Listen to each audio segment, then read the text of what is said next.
Ok, Vitor, manda ver. Boa. Boa, pessoal, tudo bem? Hoje vamos falar sobre o DataWeave na prática, de uma forma que você nunca viu. Ou pelo menos uma coisa você pode nunca ter visto, né? Logo de cara, já quero trazer que a apresentação sobre DataWeave não é uma apresentação inicial, totalmente iniciante, tá? É intermediária. Então, a ideia é que eu consiga trazer aqui conceitos que vão agregar tanto para pessoas que estão começando, quanto para as pessoas que já têm mais experiência, tá? Já falo mais sobre isso, mas a ideia é trazer sobre DataWeave na prática, então o Renatão já frisou isso, e conceitos, ideias, dicas, truques, coisas que irão auxiliar, irão ajudar você no dia a dia. O evento será em língua portuguesa, né? Aqui. A sessão será gravada, né? Enfim. Quem sou eu? Né? Sou consultor Microsoft, atuo aí como arquiteto, como desenvolvedor, já estou aí mais de 4 anos nesse mundo da integração. Sou Trailblazer, então faço as trilhas ali da Salesforce, certificado, tudo mais. Pythonista e muleiro, já há 4 anos, né? Tem algumas certificações de arquitetura e desenvolvedor nível 2 também, ali da Munisoft, né? E no comecinho do ano passado eu me tornei aí um Munisoft Mentor, né? Então, estou mentorando 100 pessoas, trazendo ali ensino, estudo, formando pessoas para trabalhar com integração. Já formei aí mais de 100 pessoas, se a gente for contar. Então, é um mundo que eu amo, assim, de falar bastante sobre integração, sobre MuleSoft e tudo que envolve esse ecossistema. Tá?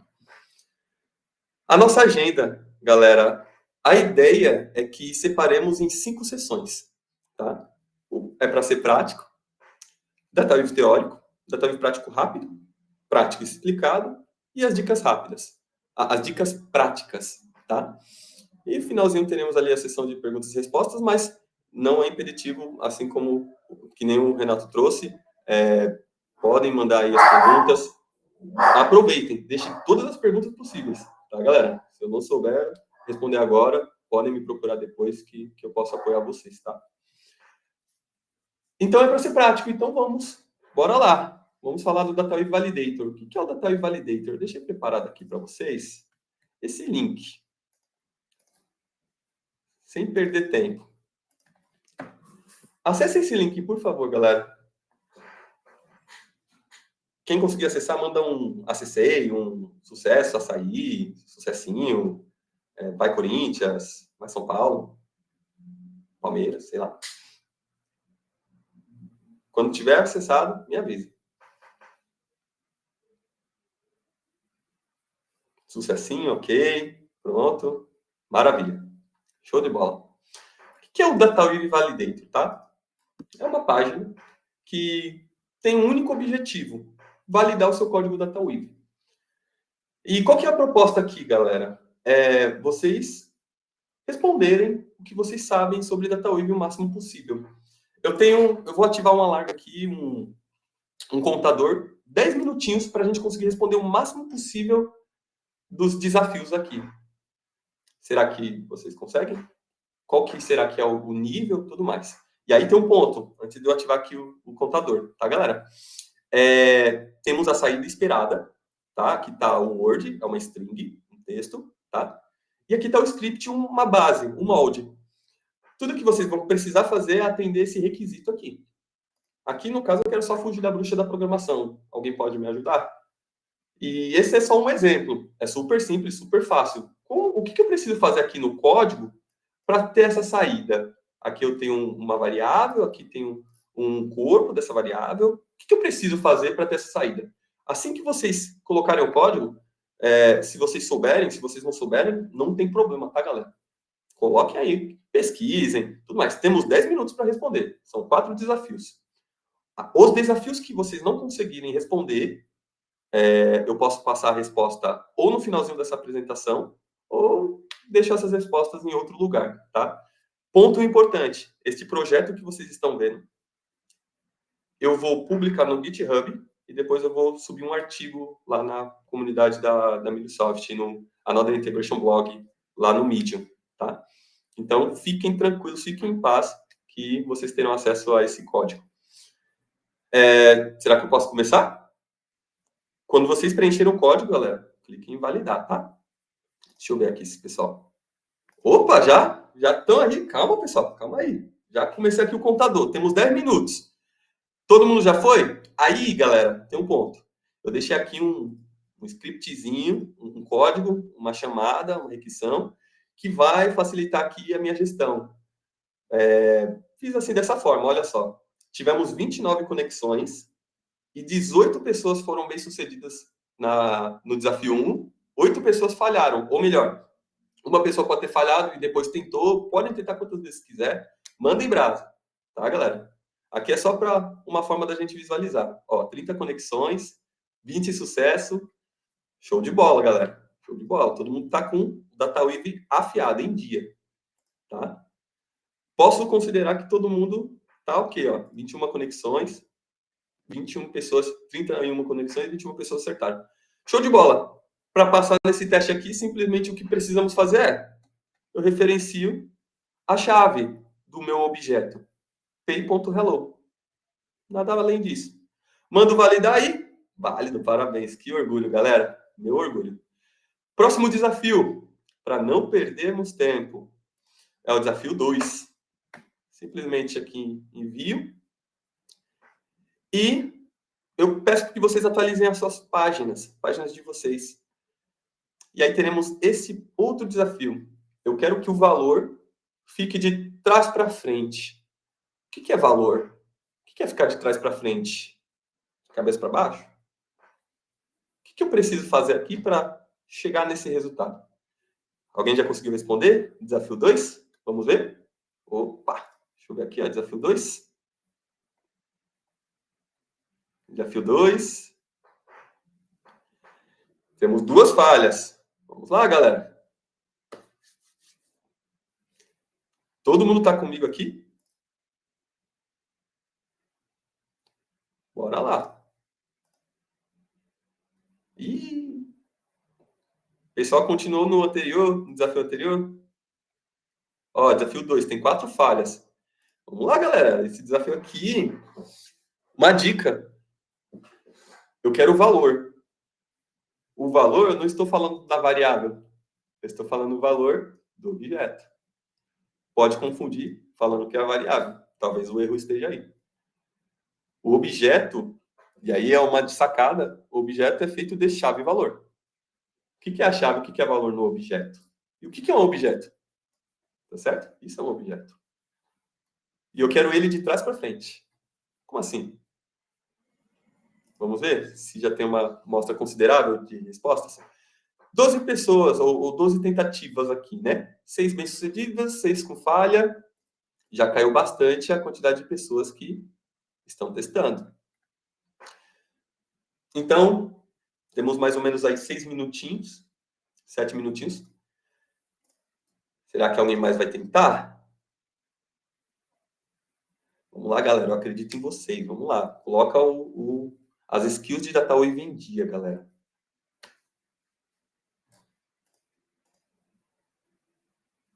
Alguém mais quer continuar tentando? Quer o próximo? Galera.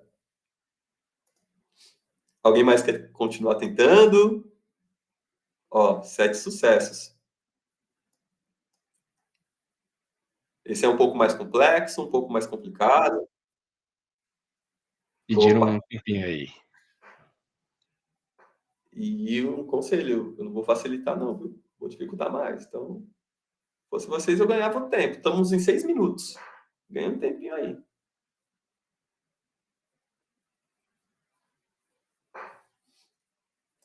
Ó, vou mandar de novo.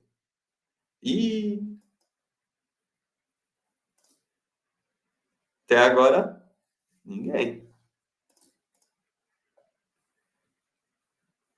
Quando vocês estão no dia a dia com DataWeave, no dia a dia, criando as integrações, desenvolvendo ETLs, batches, APIs, síncronas, assíncronas, todas essas vezes precisamos lidar com dados. Então, algumas dessas coisas que eu estou trazendo, elas são comuns para determinados tipos de tarefa. Por exemplo, alterar a ordem de um texto pode ser útil em algum tipo de comparação. Por exemplo, se eu quero testar se algo é palíndromo, é uma possibilidade testar dessa maneira. Então, algumas coisas que eu pedi aqui é só para o desafio mesmo, mas tem outras que é mais por a título de curiosidade, é utilizado no dia a dia. Tá? Então, ó, temos 9 códigos bem-sucedidos e 8 com falhas. Eu já vou trazer a resposta, porque eu acho que já é um espaço amostral legal aqui, tá? Para a gente ir para o próximo. E aí, o último desafio eu deixo para o final da apresentação, ou, se vocês quiserem, vocês podem falar, ô Vitão, cadê aquele último desafio, a resposta do último desafio? Pelo menos eu vou deixar aqui para vocês. A resposta aqui, galera, é bem simples, é bem tranquila. O que precisamos fazer é, primeiro, eu preciso acessar o valor. Como que eu acesso esse valor? No desafio anterior, eu mostrei como fazer isso. Eu simplesmente referencio a chave. Então, eu coloco o pontinho e a chave. E aí, automaticamente, aqui, eu estou referenciando isso, estou trazendo o valor. Tá? Agora, eu preciso alterar, inverter ele, ficar de trás para frente. Como eu faço isso? Tem um seletor chamado seletor de range, né? Que me indica que eu posso dizer que eu quero o último item, começando pelo último item, até o primeiro item. O último item até o primeiro item. Interessante, né? Então, eu estou falando que o -1 aqui, ele começa aqui no D, é o último item, e o 0 significa que é o W. É um índice do meu texto, da minha string. E eu simplesmente valido. Se tudo estiver certo e nada estiver errado, orgulho da família. Sucessinho. Galera, desafio 3. Temos 3 minutos. Beleza? Legal, Vitor. Interessante que o pessoal também escreveu no chat que usou core strings. Opa! Usaram outras soluções? Outra solução. Foi que Cara, eu fiz. Perfeito. Eu nem me toquei dessa aí. Perfeito. Mas o seletor é interessante pra caramba, viu? Perfeito. Claro. Esse é o objetivo, é bacana. Daniel. Esse é o objetivo, cara. É mostrar que no DataWeave, no dia a dia, nem sempre resolvemos o mesmo problema com as mesmas soluções. E, cara, isso nem sempre é óbvio, né? Nem sempre é óbvio. Tecnologia, nada, né? Cara, admite várias soluções. Exatamente. Nem tudo é escrito em pedra, né? Nem tudo é bala de prata, são os jargões aí mais conhecidos. Então, temos várias soluções e eu achei muito legal essas, inclusive, até vou querer ver depois. Se o pessoal puder deixar no chat aí o que vocês usaram, que eu achei bem legal.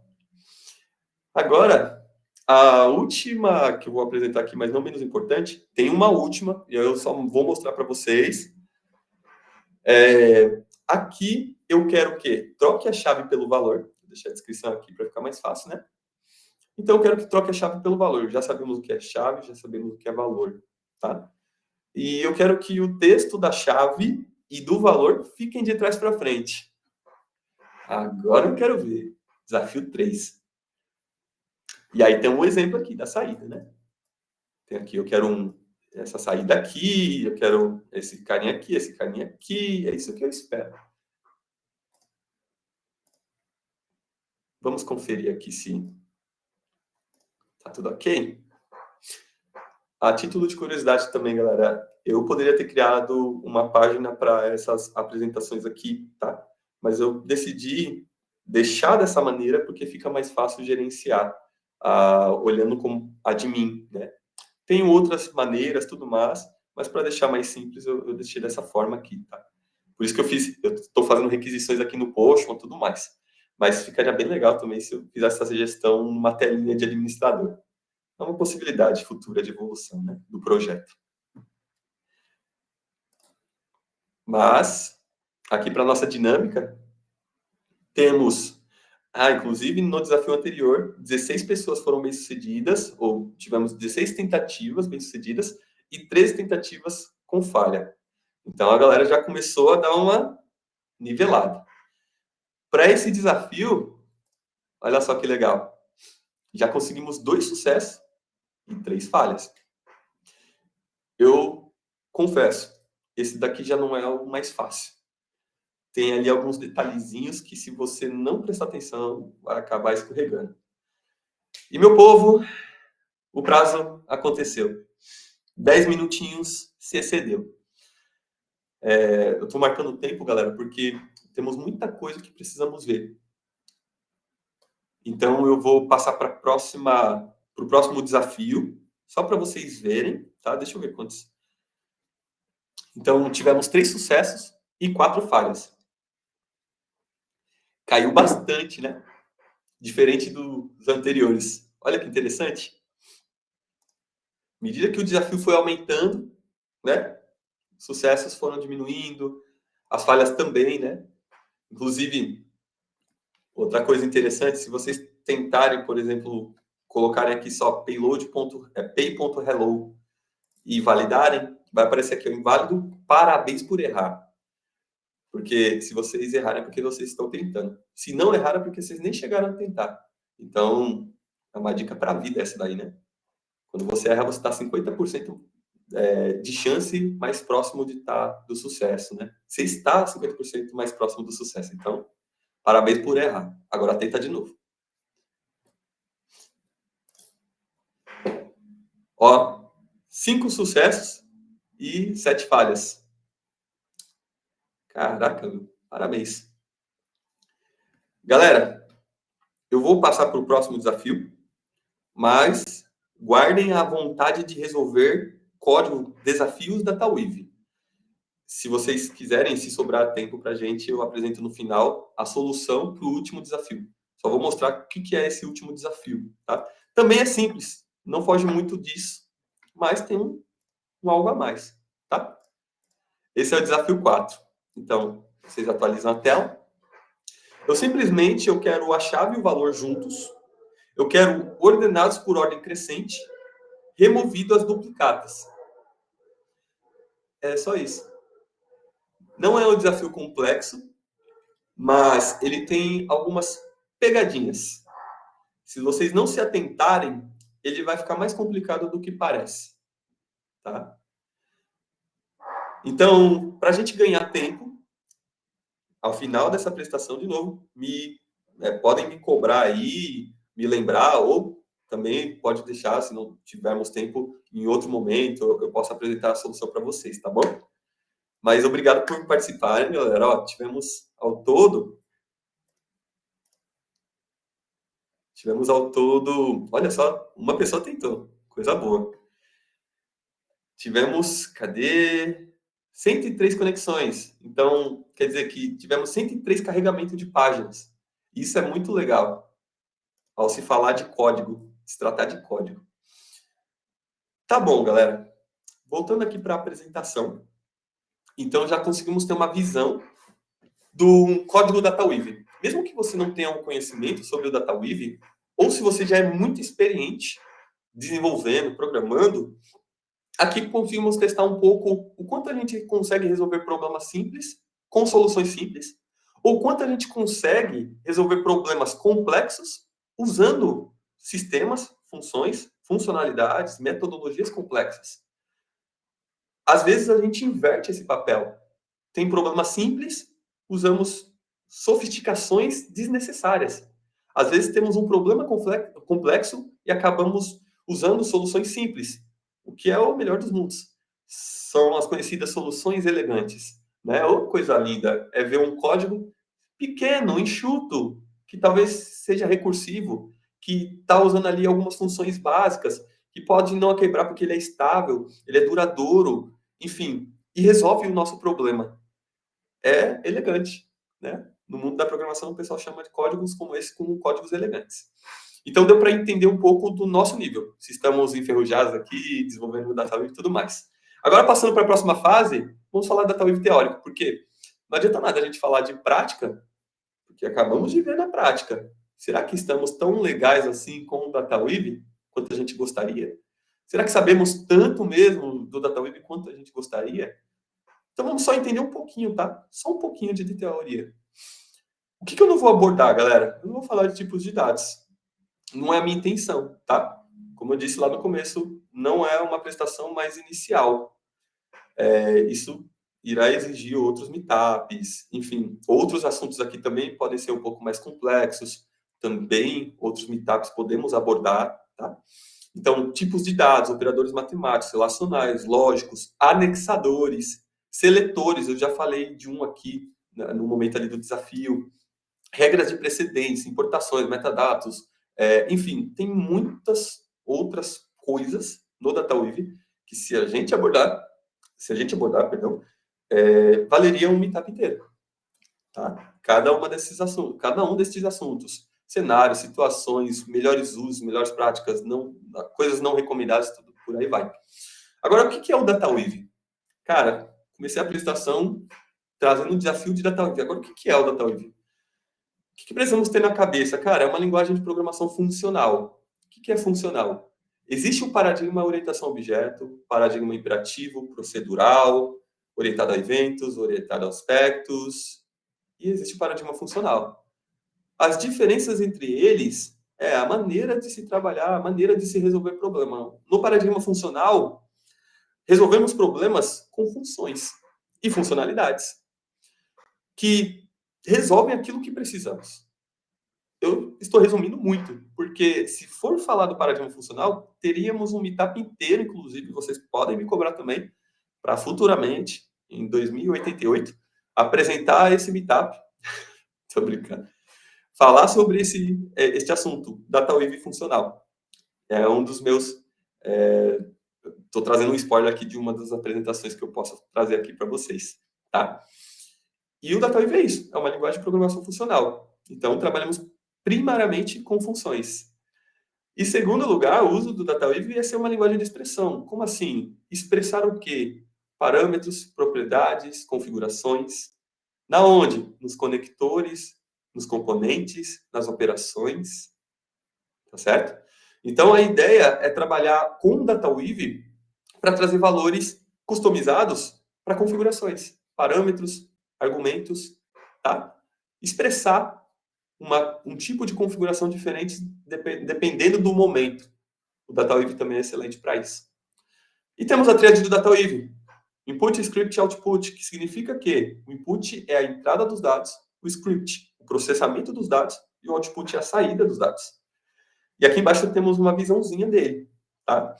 Então, temos a entrada dos dados, temos um leitor que lê esses dados no formato deles, então eu tenho uns dados ali do tipo JSON, eu leio esses dados, eu transformo para um formato que o DataWeave entenda, um modelo canônico, que o DataWeave consiga compreender, ele processa isso, e depois ele faz a conversão do modelo canônico para o modelo de saída descrito, né, escolhido.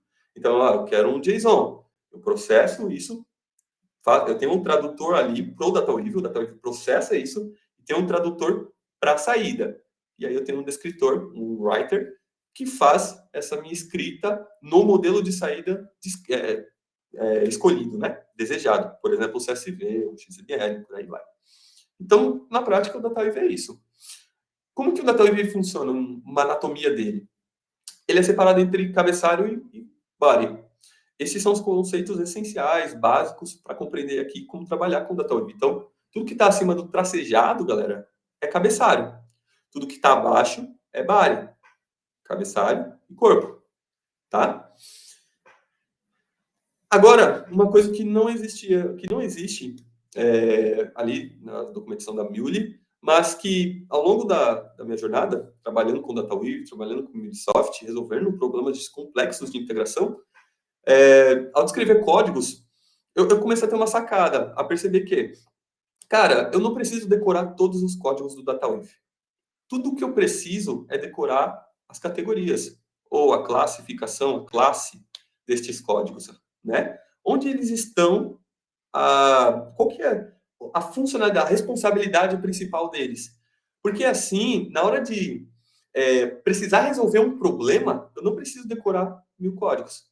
Eu decoro, aqui no meu caso, eu sugeri 8 possibilidades. Eu decoro 8 categorias.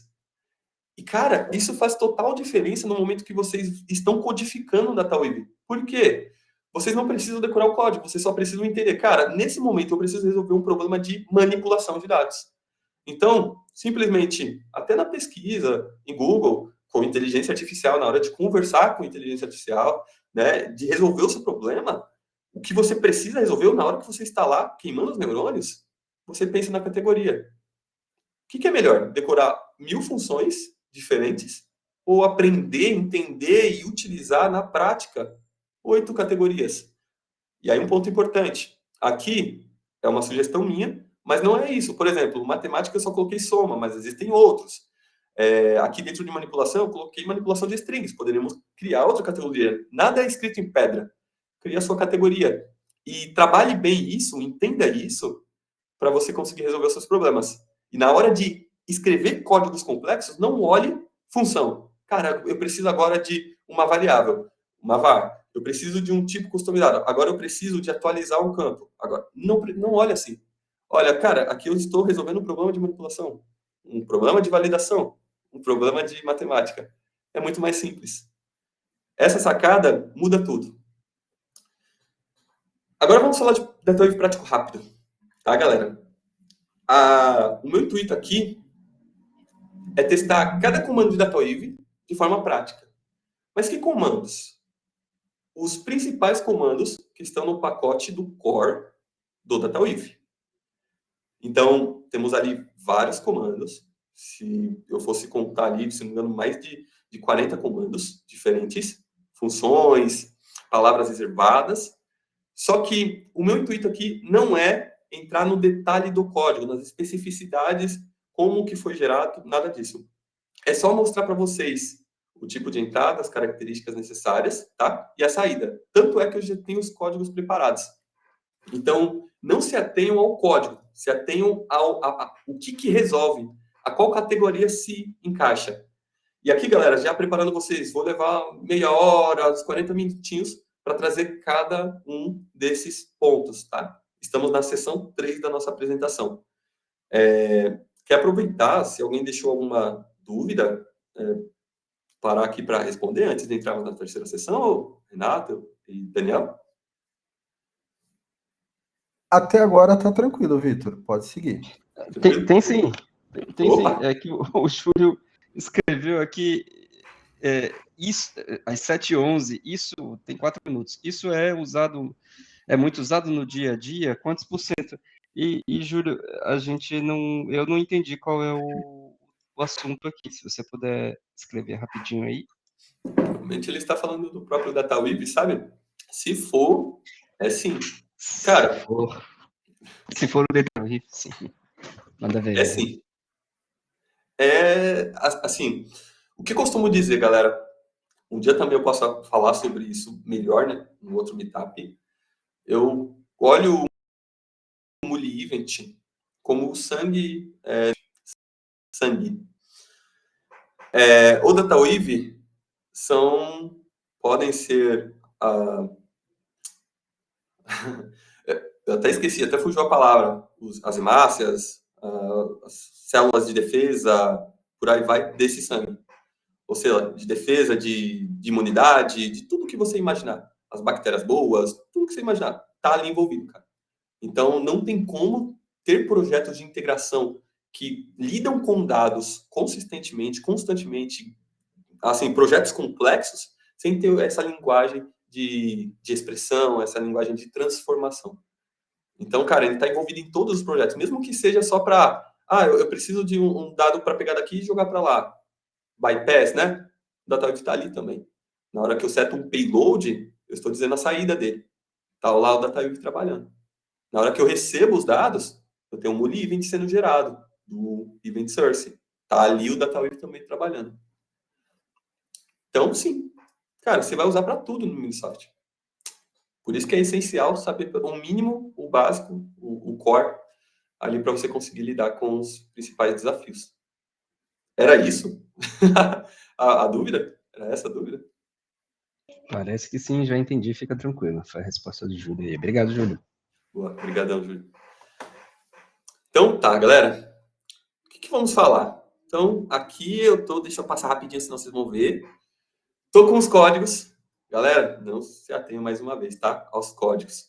Só entenda que a necessidade, o uso deles, tá? Então, para a gente se livrar da bruxa, primeiro código, não sei se está tranquilo para vocês visualizarem, dá uma mitadinha aqui. Ó.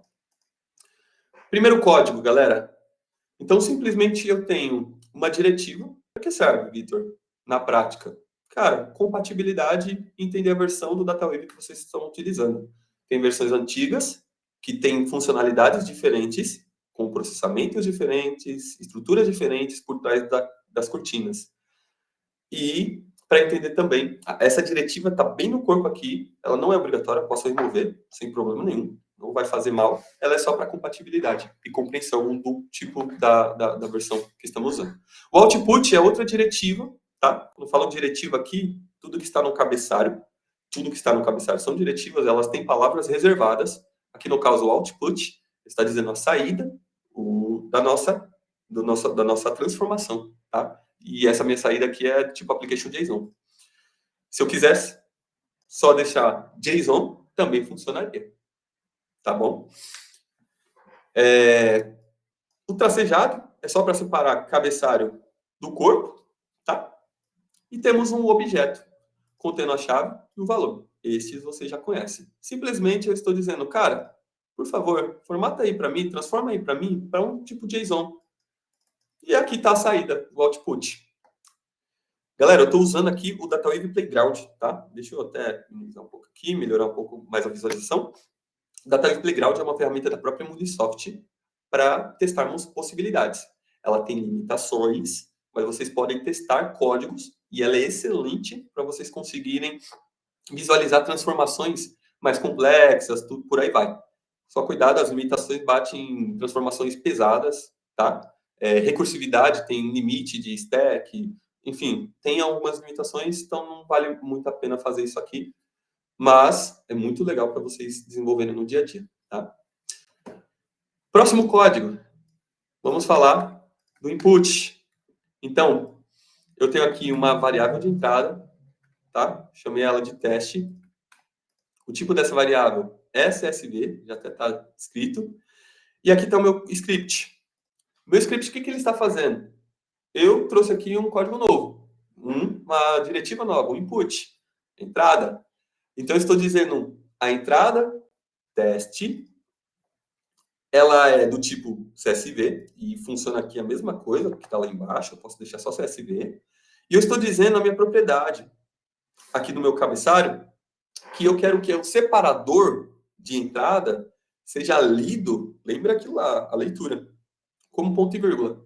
Então, no meu CSV com o separador de ponto e vírgula, ele entende na entrada e depois ele só converte para JSON. Cara, isso é lindo de se ver porque é simples. É simples. Tá, galera?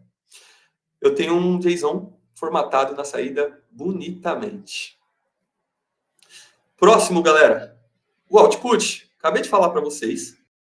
Tá? Temos um input. E aqui está o meu código já preparado porque o input está aqui. O que eu estou fazendo? O input ele é um objeto com message e hello world. Tá? E ele pega esse payload, input, a entrada, eu não preciso dizer lá um input, ele já entende aqui, tá? Que ele é o meu valor. E eu estou dizendo que o output, o input é JSON, tipo, o formato, e a saída é XML. Simples assim, galera. Eu não preciso dizer muita coisa, fazer muitas transformações para dizer que é XML. É só eu colocar aqui e escrever isso. Tá? Eu poderia dizer que é YAML. É outro formato possível de utilizar também. Temos vários formatos. CSV funciona também. Tá?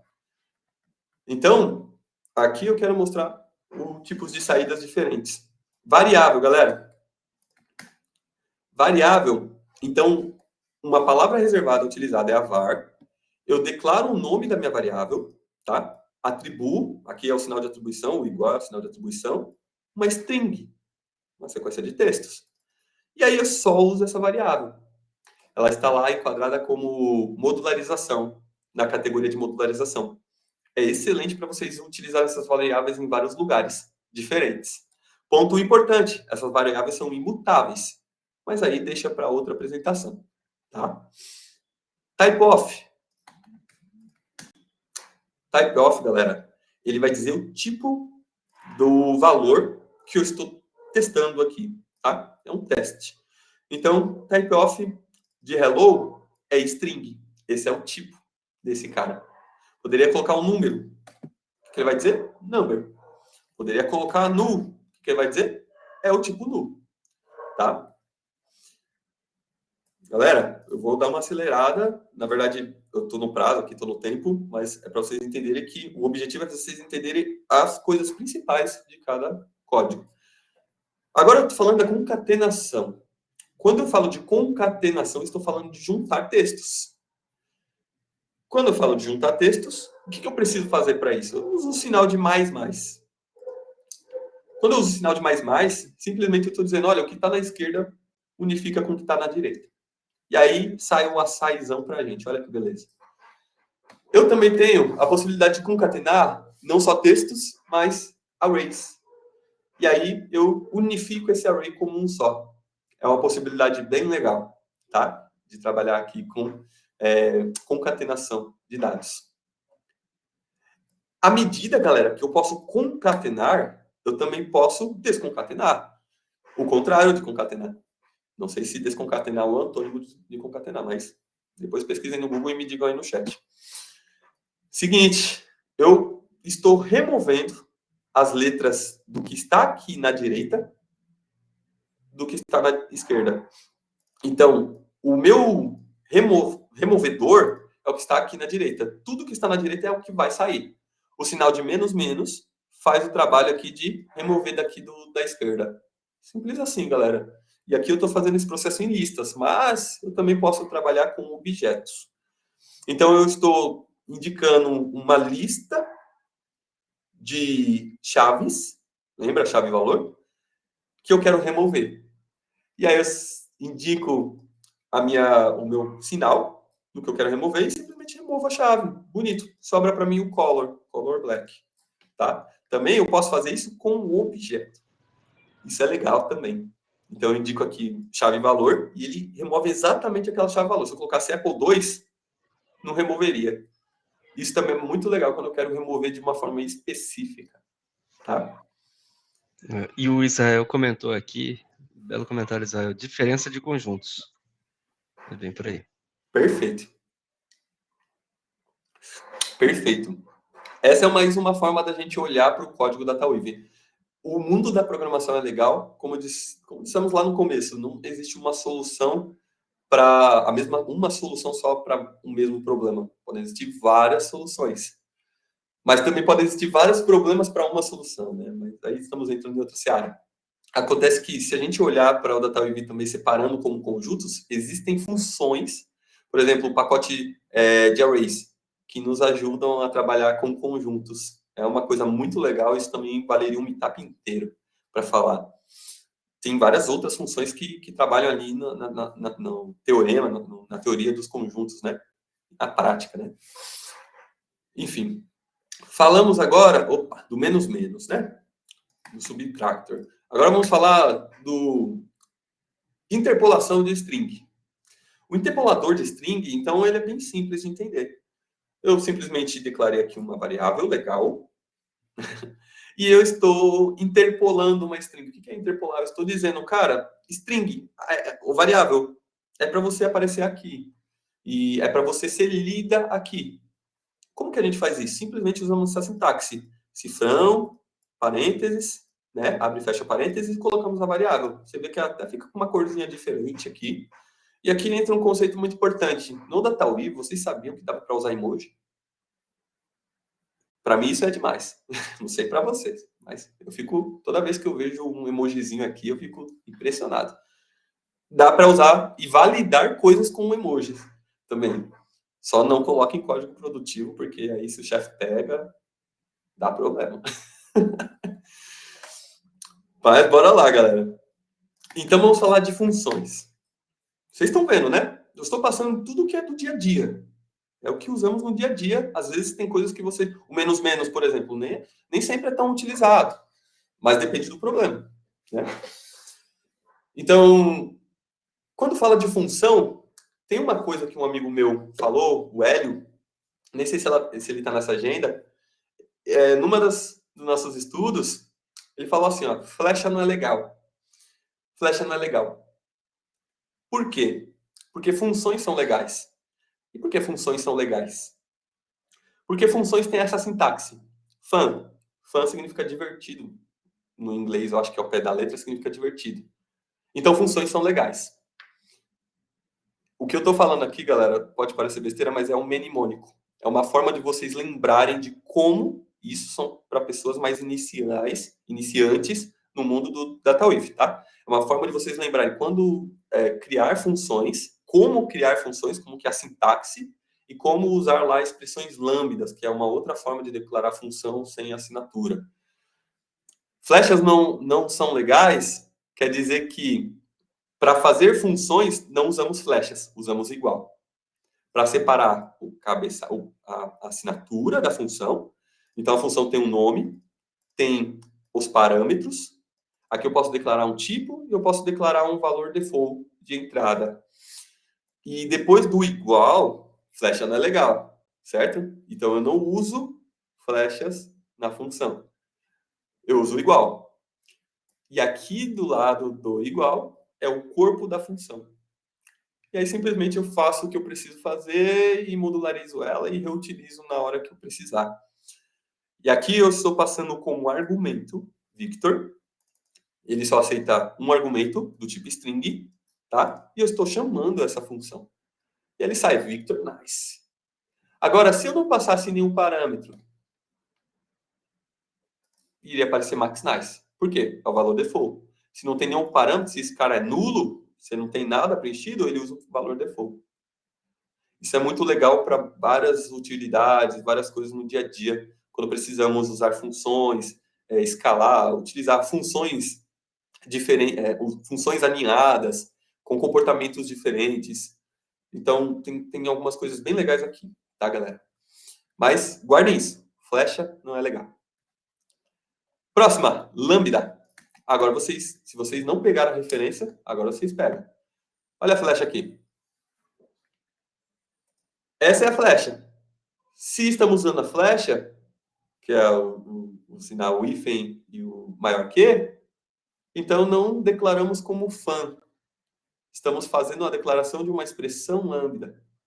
E o que é uma expressão lambda? É uma função sem nome, sem assinatura. Tá? Na verdade, ela tem assinatura, que é a entrada dos dados, os parâmetros. Mas ela não tem nome. Se ela não tem nome, por que ela existe? É porque a gente pode precisar de uma função para fazer uma coisa específica no código. Essa é uma característica bem marcante do paradigma funcional. Mas quem trabalha com Python, por exemplo, já viram lá a sintaxe lambda, um parâmetro, 2 pontos e por aí vai. Ou outras linguagens também têm essa sintaxe de expressão lambda. Então, é uma forma. Se ela não tem nome, eu posso dar um nome a ela. Então, significa que eu peguei essa função e atribuí a uma variável. Isso é possível? É totalmente possível. Tá? E agora ela tem um nome, chama name, aqui no meu caso. E aí eu disse, cara, qual que é o tipo dessa função, desse cara aqui, ó? É uma função. Então, quando eu uso flechas, eu estou falando de uma expressão lambda. Quando eu uso igual, igual, flecha não é legal, eu estou falando de uma função nomeada. Qual a diferença? A expressão lambda eu posso usar uma vez, num lugar, num contexto específico. As funções eu posso reutilizar em vários lugares. Na expressão lambda, eu não posso chamar recursivamente. Na função, eu posso chamar recursivamente. Olha que legal. Flechas não são legais. Flechas são lambdas. Tá? E aqui eu estou dizendo o tipo da minha função. E aqui eu já introduzo o conceito do type-off, né? Dizendo, ó, cara, o type-off ele traz o tipo, daquela variável, daquele valor. Eu quero saber o tipo desse valor que está aqui. Se eu não colocasse nada igual na apresentação anterior, iria aparecer aqui, ó, da mesma forma, porque eu estou usando o valor default. Só que aqui eu já não declarei o tipo, né? Então eu poderia colocar um número? Posso. Tá certo? Eu posso colocar um booleano? Acho que não. Posso sim. Olha que beleza. O DataWeave, e aí, galera, esse é um ponto importante, tá? O DataWeave, quando eu não indico um tipo, ele não força, ele tem uma validação, uma tipagem dinâmica, quando eu não indico um tipo. Então, ele não força eu indicar um tipo, a não ser que esse tipo seja muito diferente na conversão, no casting, no parsing desses caras. E ele faz a inferência para a gente. Aí eu já estou indo um pouco mais avançado, tá, galera?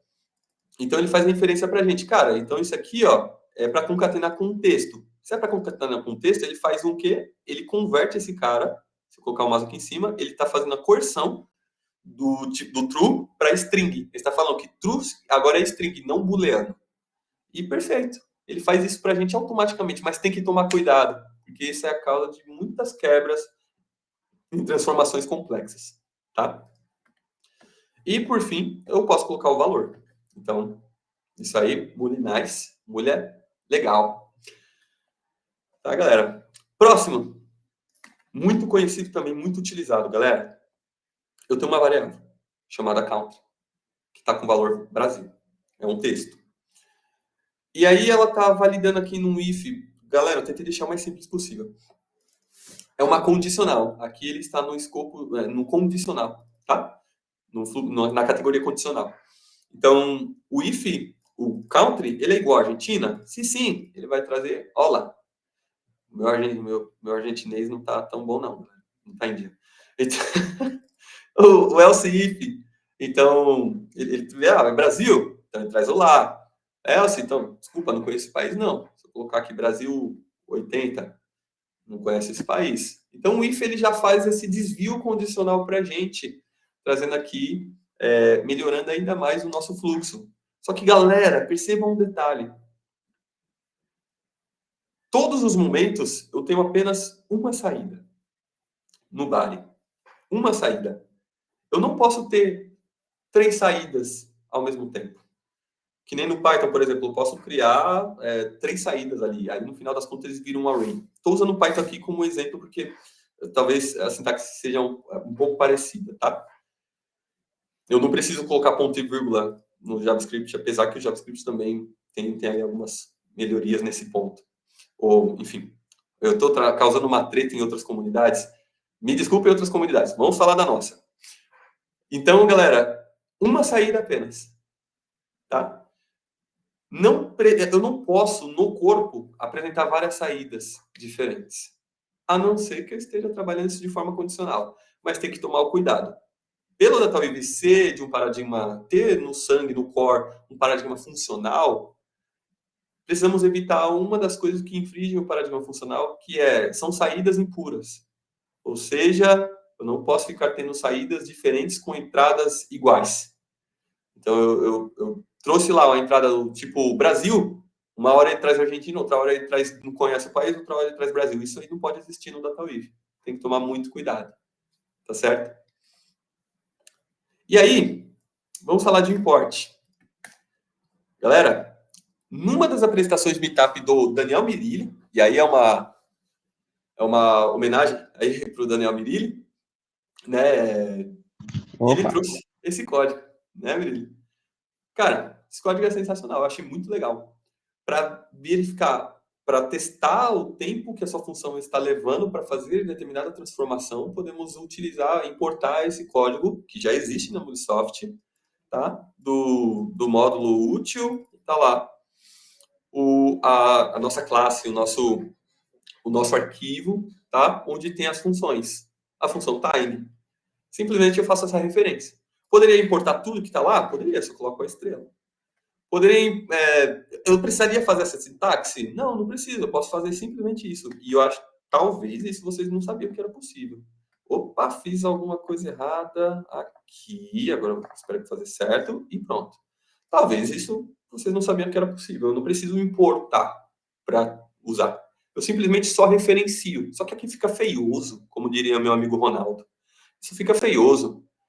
É legal para códigos enxutos, quando eu quero fazer códigos de uma linha. E aí, galera, já é uma dica. Se vocês quiserem estender a ideia do Data Validator para challenges, para lugares onde tem desafios de códigos, que tem para várias linguagens de programação, também para DataWeave, cara, eu estou aí para apoiar também no que eu puder, para a gente achar os melhores scripts, melhores transformações, a forma mais performática de criar códigos e trazer coisas assim que podem melhorar muito nossa produção de código, de resolução de problemas, tá? Essa é uma maneira também. Eu posso só importar esse cara aqui e fazer a mesma referência? Posso, funciona também. Aí eu faço essa referência aqui, ó. Se não me engano é timer. E tá aqui, ó. Timer. Funciona também. Fica mais bonitinho, né? É legal quando eu tenho vários importes, galera, usar dessa forma, e aí fica mais fácil de entender. Cara, isso aqui é desse pacote, tá certo? Evita que a gente quebre o código, por exemplo, se eu tenho uma função com o mesmo nome. Isso pode acontecer quando estamos falando de scripts maiores, tá? São cuidados, são toques e dicas práticas para vocês não se perderem. Então, o que essa função, o que essa importação faz? Voltando aqui do jeitinho que estava antes, tá? Ela simplesmente pega aqui essa função, tá? E aí eu criei uma função, flechas não são legais, olha eu de novo com isso. E ela simplesmente soma uma lista aqui com 4 itens, tá? Um array de 4 itens, um array de números. E aí eu posso fazer vários testes em cima desse cara e conferir, cara, vale a pena mesmo criar uma função para isso? Ou será que a função está performática? Ela está, né? Ela está otimizada como precisa estar? E aí aqui ele faz a contabilidade para a gente. Simplesmente passamos o quê? Lembra que eu disse? Expressão lambdas são utilizadas apenas uma vez. E aqui nesse caso ela brilha, tá? Onde eu uso uma expressão lambda, o time ele recebe um argumento.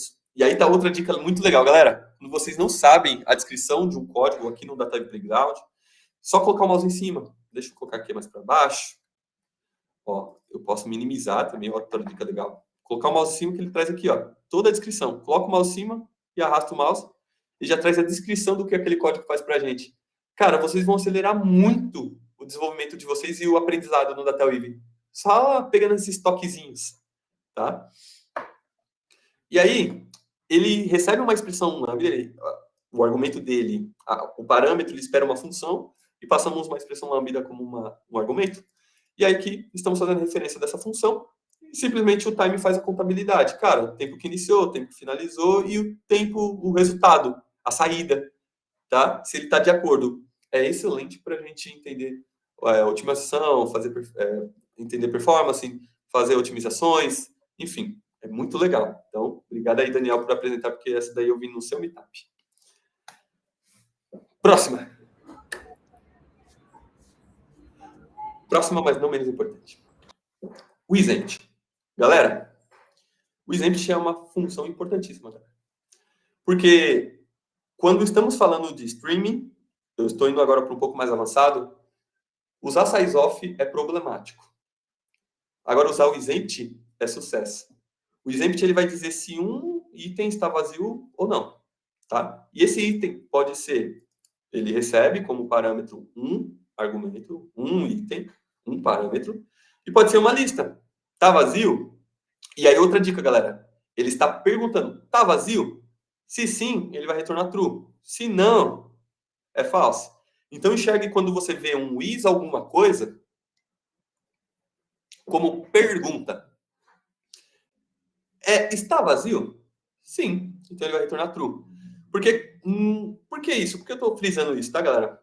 Pode não parecer tão óbvio, mas muitas vezes a gente se confunde na lógica quando a gente lê esse código, fala, cara, ele está falando que está vazio ou não? Ele vai me retornar verdadeiro ou falso? Se eu colocasse aqui uma exclamação, ia piorar ainda mais a lógica, se a gente não entendesse esse cara como pergunta. Quando eu coloco exclamação, eu estou negando. Então, a saída aqui que é true, a minha lista está vazia, ele se torna falso. Aí a lógica fica mais complicada, mas fica mais fácil quando vocês enxergam como pergunta, tá? Beleza. Aí, galera, vou dar outra dica aqui, ó, de atalho. Ctrl, ponto e vírgula, comenta o código para vocês, tá?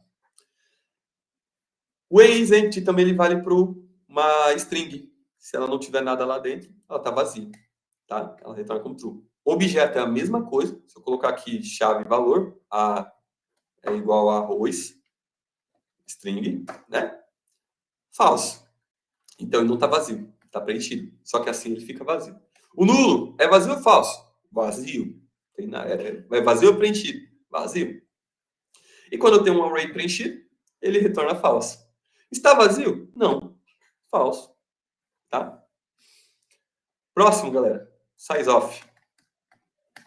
Size of, ele simplesmente vai contar para a gente quanto de itens existem dentro de determinado objeto, determinada estrutura. E aqui estamos falando de estrutura string.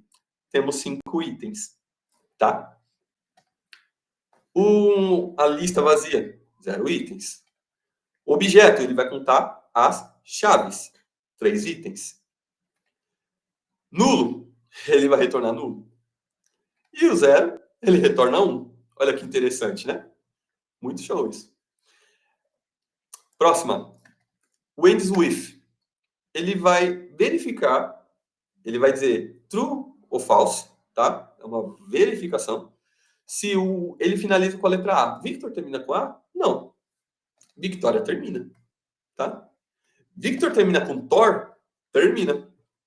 E aí é legal. Ele não verifica só a última letra. Ele verifica uma substring, um subtexto, tá? Contando do final para cá.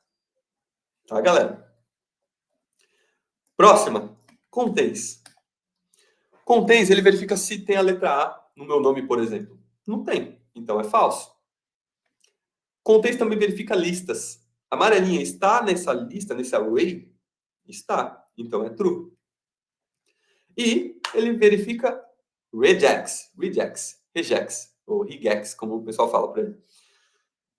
Ele também valida dessa forma. E, cara, rejects é um assunto para vários meetups. Ou, se a gente fosse contar o básico, um meetup valeria. Mas é um assunto muito legal também.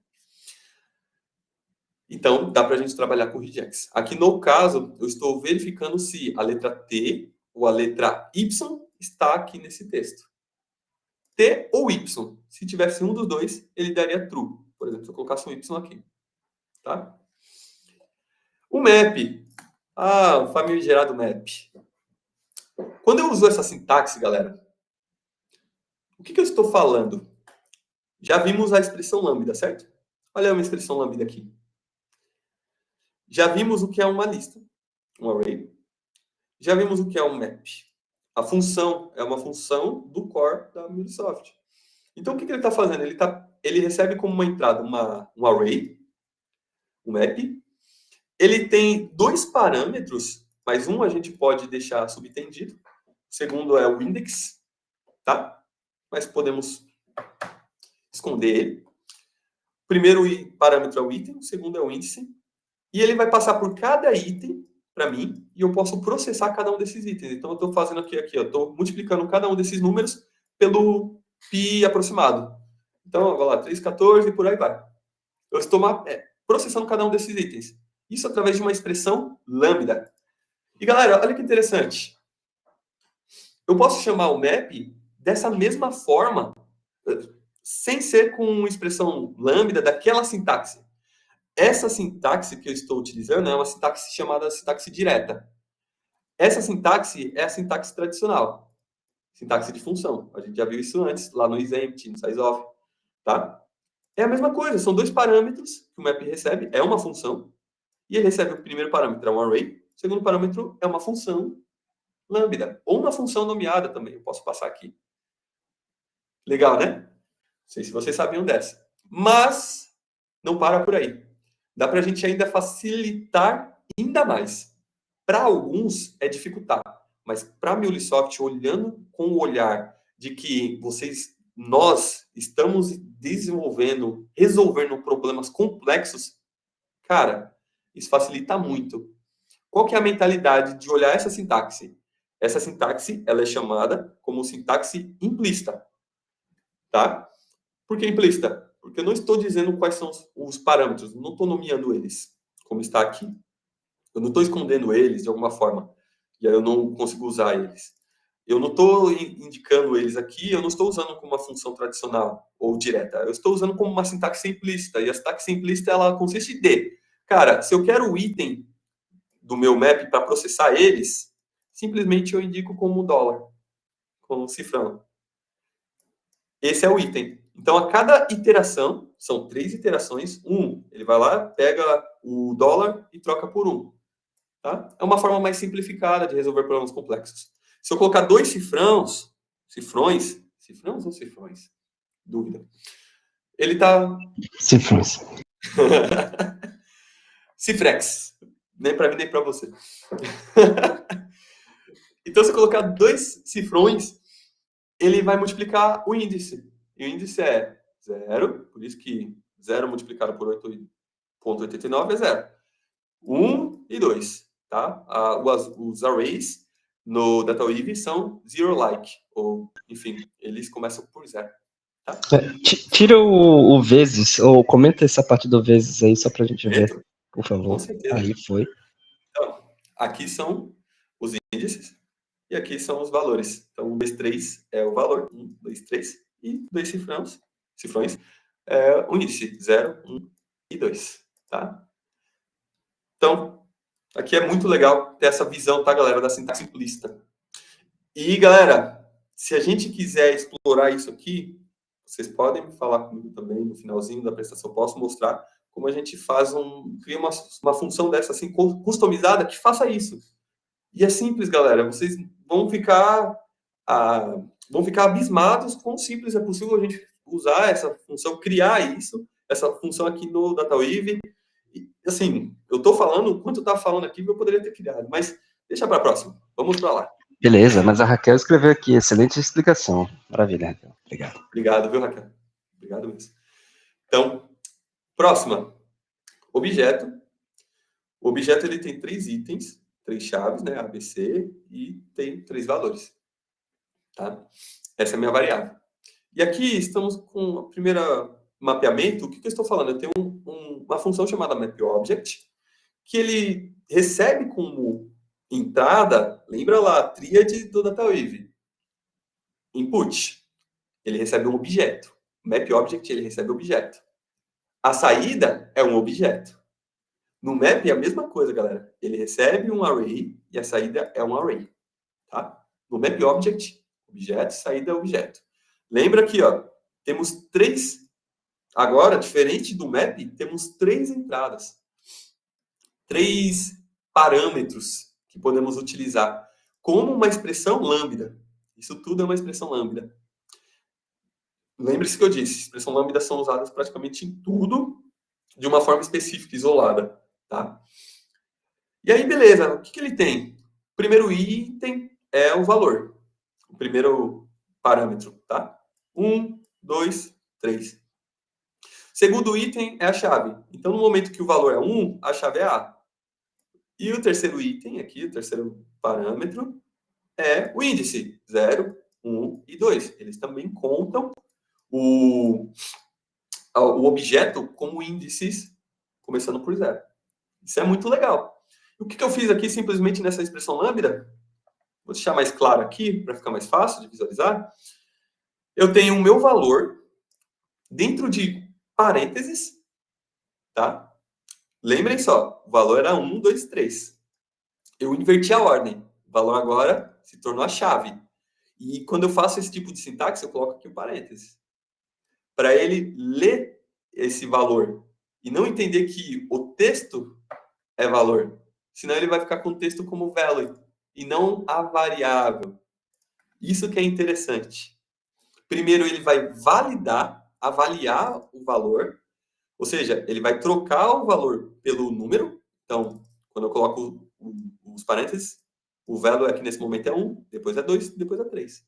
E aí ele vai lá e coloca para a gente. Por isso que o parênteses é importante, aqui nesse caso.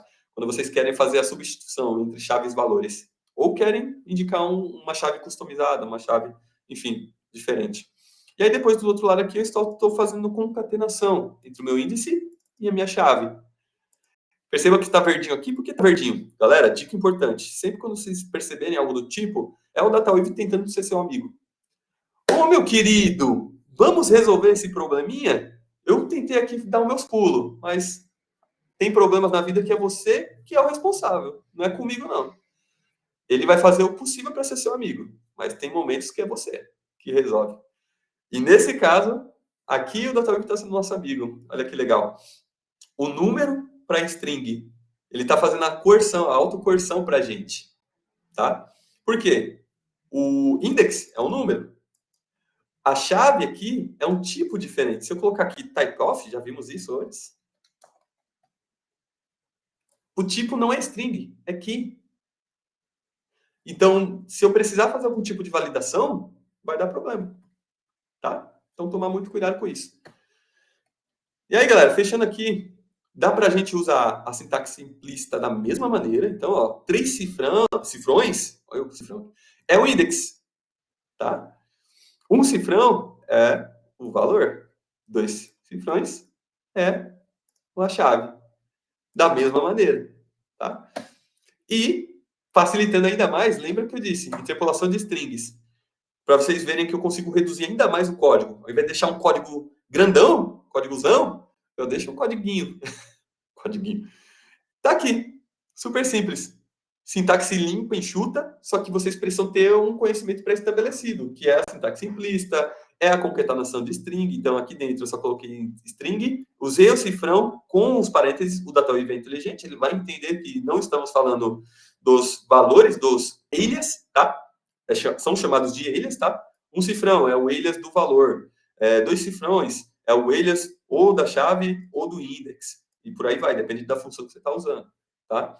Então, isso é muito legal, cara. Vai muito além do que no dia a dia ali, sabe? A gente usando coisas diretas. Dá pra gente acelerar muito o nosso entendimento e desenvolvimento. Uhum. Só um comentário, Vitor, voltando Opa. lá.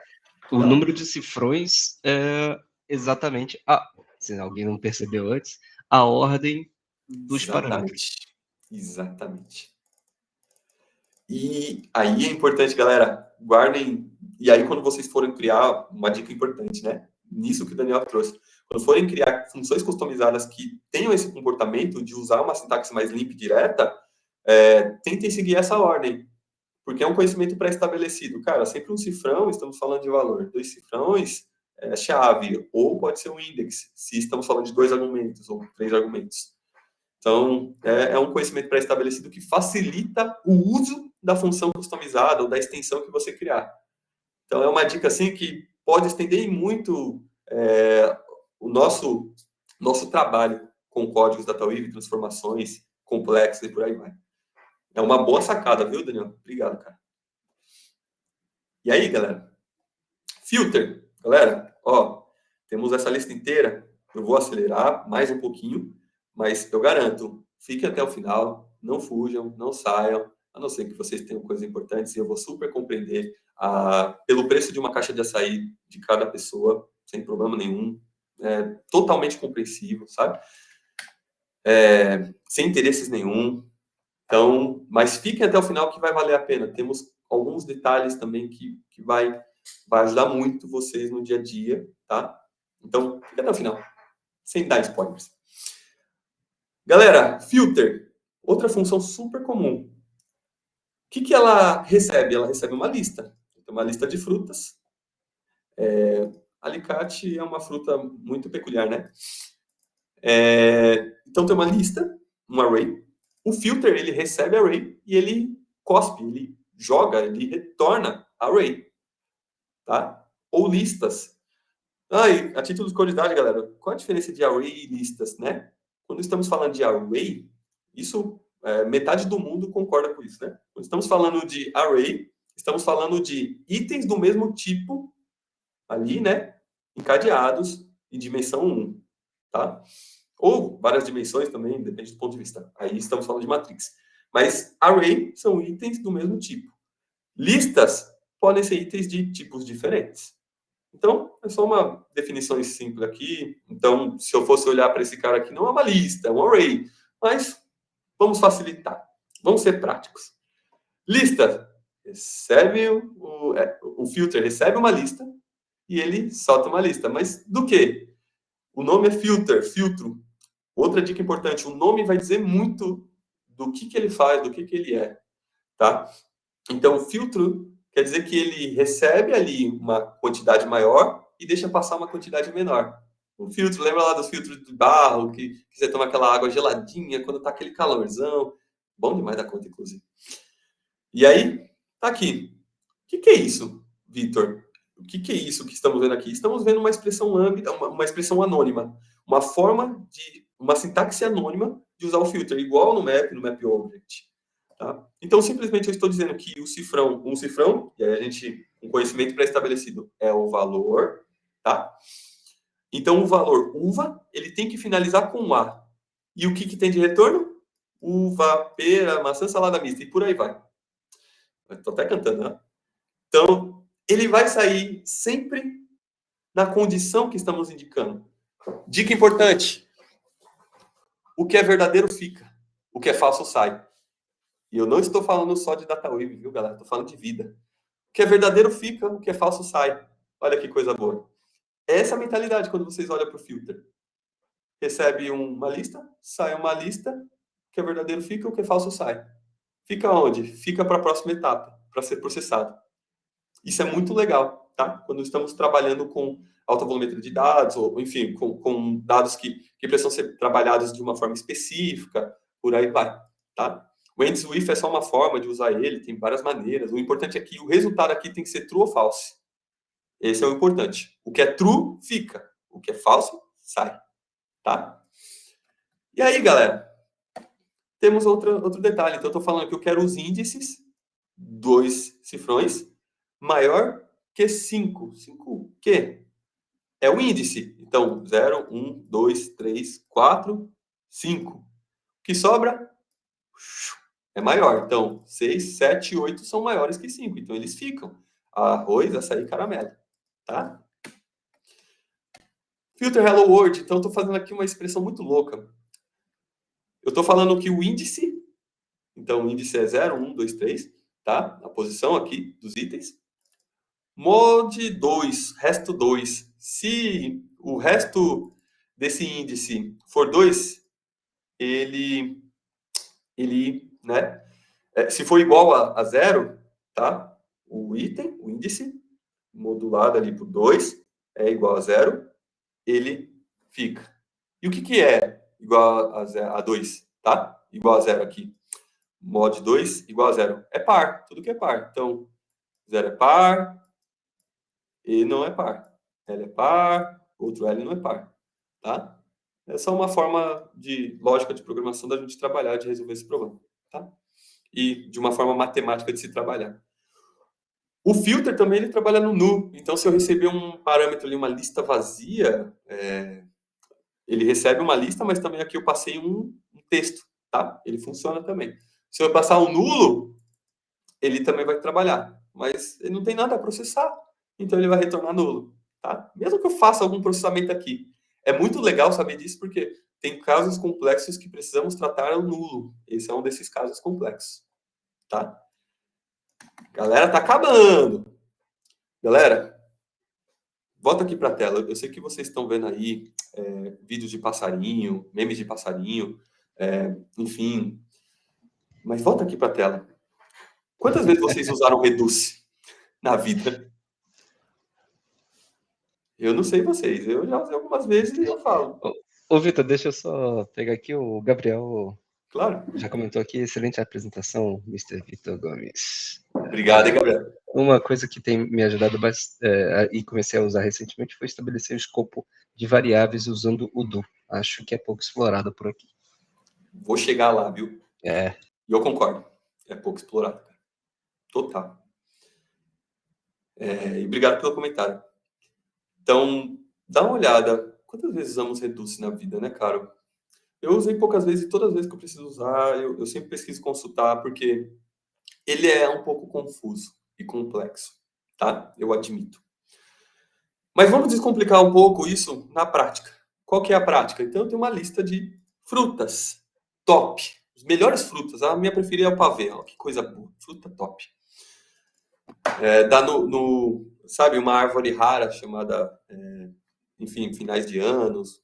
Os tios até gostam de dar umas piadas, então é normal, né? Não seja tio do pavê. seja o tio do... Enfim, deixa quieto. Ele recebe uma lista e cospe uma lista? Não, não necessariamente. Ele pode receber qualquer coisa no lado esquerdo e cuspir qualquer coisa do lado direito. E o que vai dizer o que ele recebe e o que ele tem de entrada e o que ele tem de saída? Simplesmente a forma como estamos usando ele, o que dizemos para ele. Lembre-se disso, o que dizemos pro Reduce é da forma que o Reduce irá nos tratar. Então, simplesmente eu estou dizendo, ô Reduce, meu colega, meu amigo, receba uma lista de números, um array de números, e simplesmente reduza esses números somando o item inicial com o item final. Ou melhor, com o item agregado. E olha que interessante. O primeiro cifrão, lembra aquela regra. O primeiro é o valor, ou item. Aqui no Reduce é item, tá? O segundo cifrão se trata de agregados. O que é agregado? É uma caixa. E o que tem nessa caixa? O que ele recebe nessa caixa? Essa caixa ele vai receber aqui, nesse caso, o primeiro item. O primeiro item é número. Se o primeiro item é número, então essa caixa é uma caixa de números. E se eu estou falando que eu quero o meu item de número ser somado com o meu segundo item aqui, no caso, esse meu agregado aqui, esse meu item, no caso, esse meu item aqui, ele recebe 1, e esse meu outro item aqui, o meu agregado recebe 1, o meu item recebe 2, tá? Que ele já olha para o próximo como número, ele já soma. Então, se esse cara aqui é 1 e esse aqui é 2, eu posso até mostrar para vocês, fica mais fácil. Tá? Ele sempre vai pegar o último índice. Mas se eu colocar o cifrão 2 aqui, ele está falando que é 1. Ele é agregado, então ele começa com um valor inicial. Se eu não estou dizendo o que ele precisa, ele vai assumir o que ele precisa. E o que ele precisa é o valor inicial. Se eu não mudo ele sempre vai ser o valor inicial. Não sei se está claro para vocês, eu estou tentando ser o mais prático possível. Entenda, se eu não digo o que ele é, ele vai me dizer que ele é o primeiro valor da minha lista. Se eu não faço nada com ele, se eu não altero o agregado, o aggregator, ele permanece sendo o primeiro valor para o resto da vida. E ele vai ser reduzido ao primeiro valor, independente. Agora, o que muda? É o item.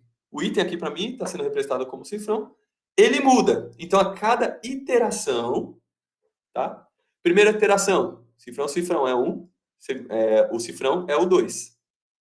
Primeira iteração, se o cifrão é o 2, ele vai lá, soma 1 mais 2, 3. Segunda iteração, o cifrão é 3 e o cifrão é o valor 3. 3 mais 3, 6. Resultado, 6. Cara, na prática, vocês precisam decorar isso que eu estou falando? Não. Entenda o comportamento. Ele é o que a gente dizer, que a gente disser que ele é. Tá? O Reduce é excelente, mas tem que tomar cuidado. Tá?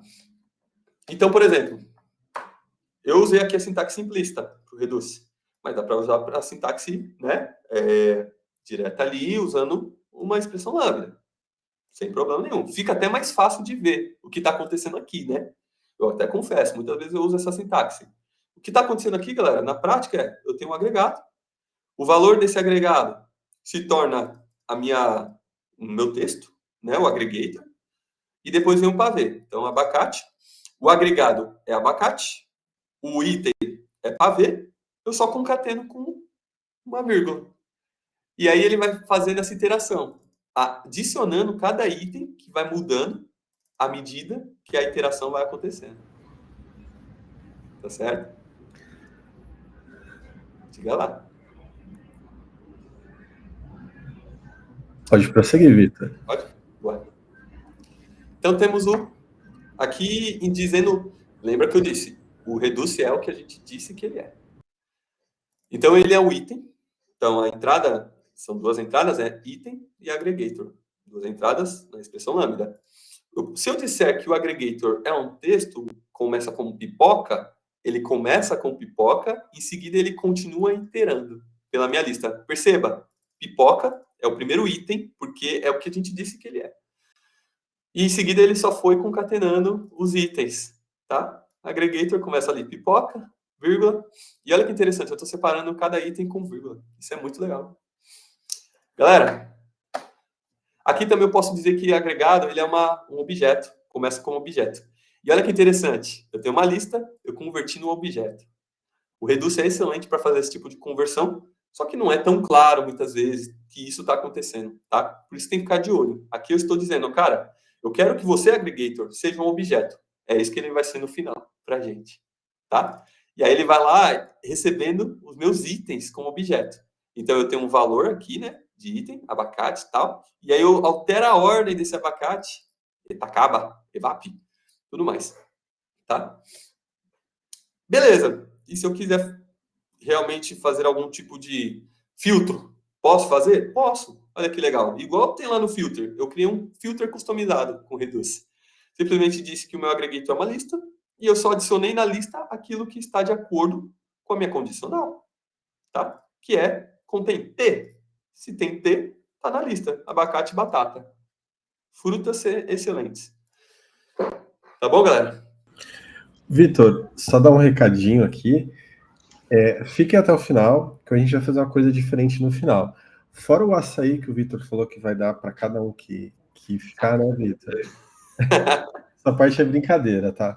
Mas se quiser é só cobrar o Vitor.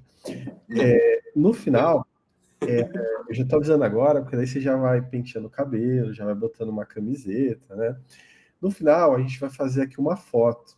Então, fica até o final, né? Aí a gente vai liberar para todo mundo poder abrir a câmera, né?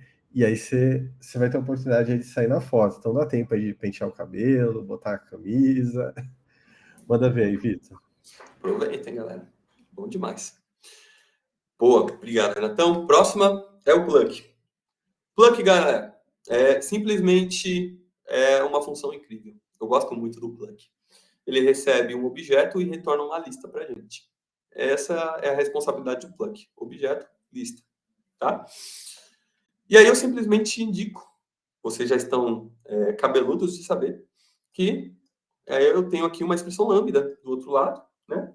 Na entrada aqui eu tenho um objeto, uma lista, enfim, e do outro lado eu tenho uma expressão lambda.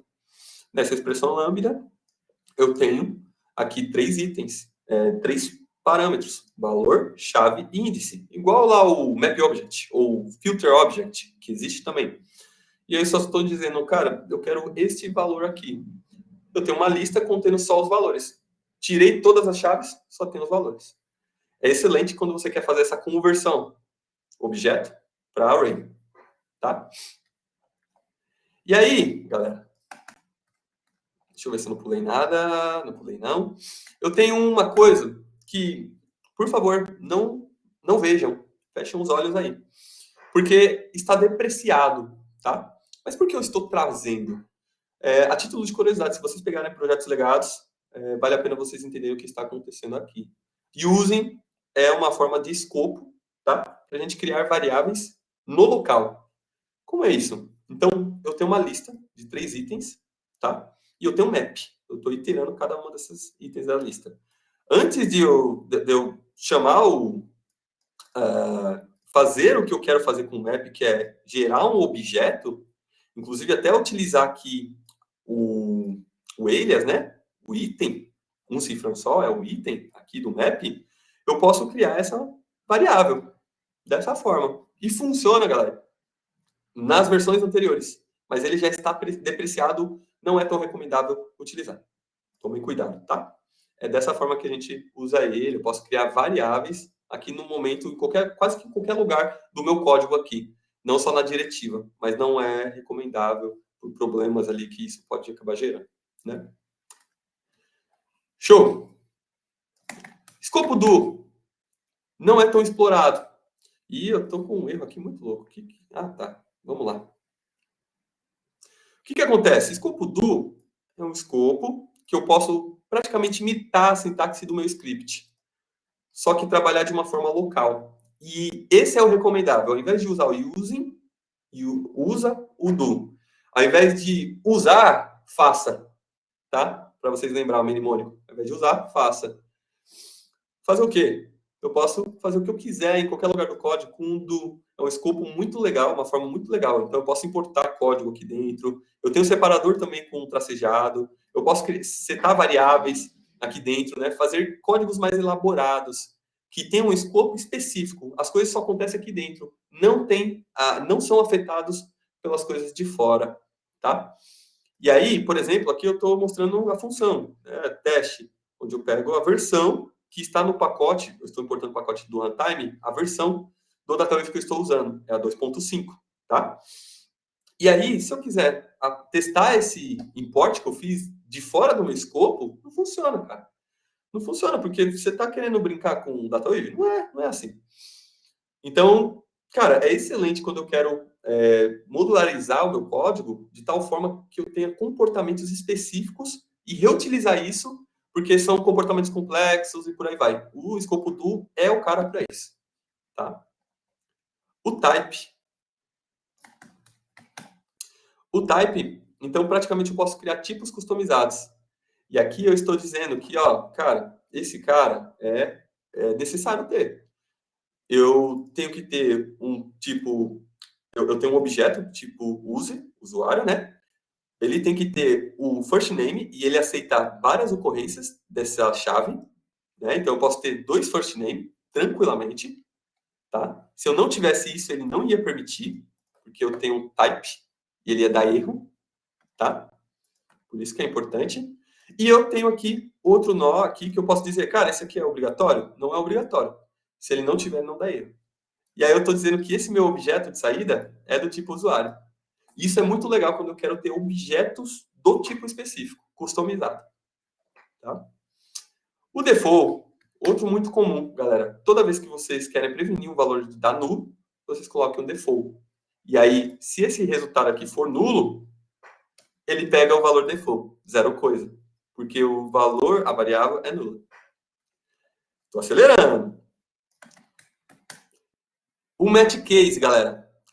Se a minha variável, ela é um pattern matching isso, tá? É um padrão que é muito legal, a gente pode explorar no outro meetup também.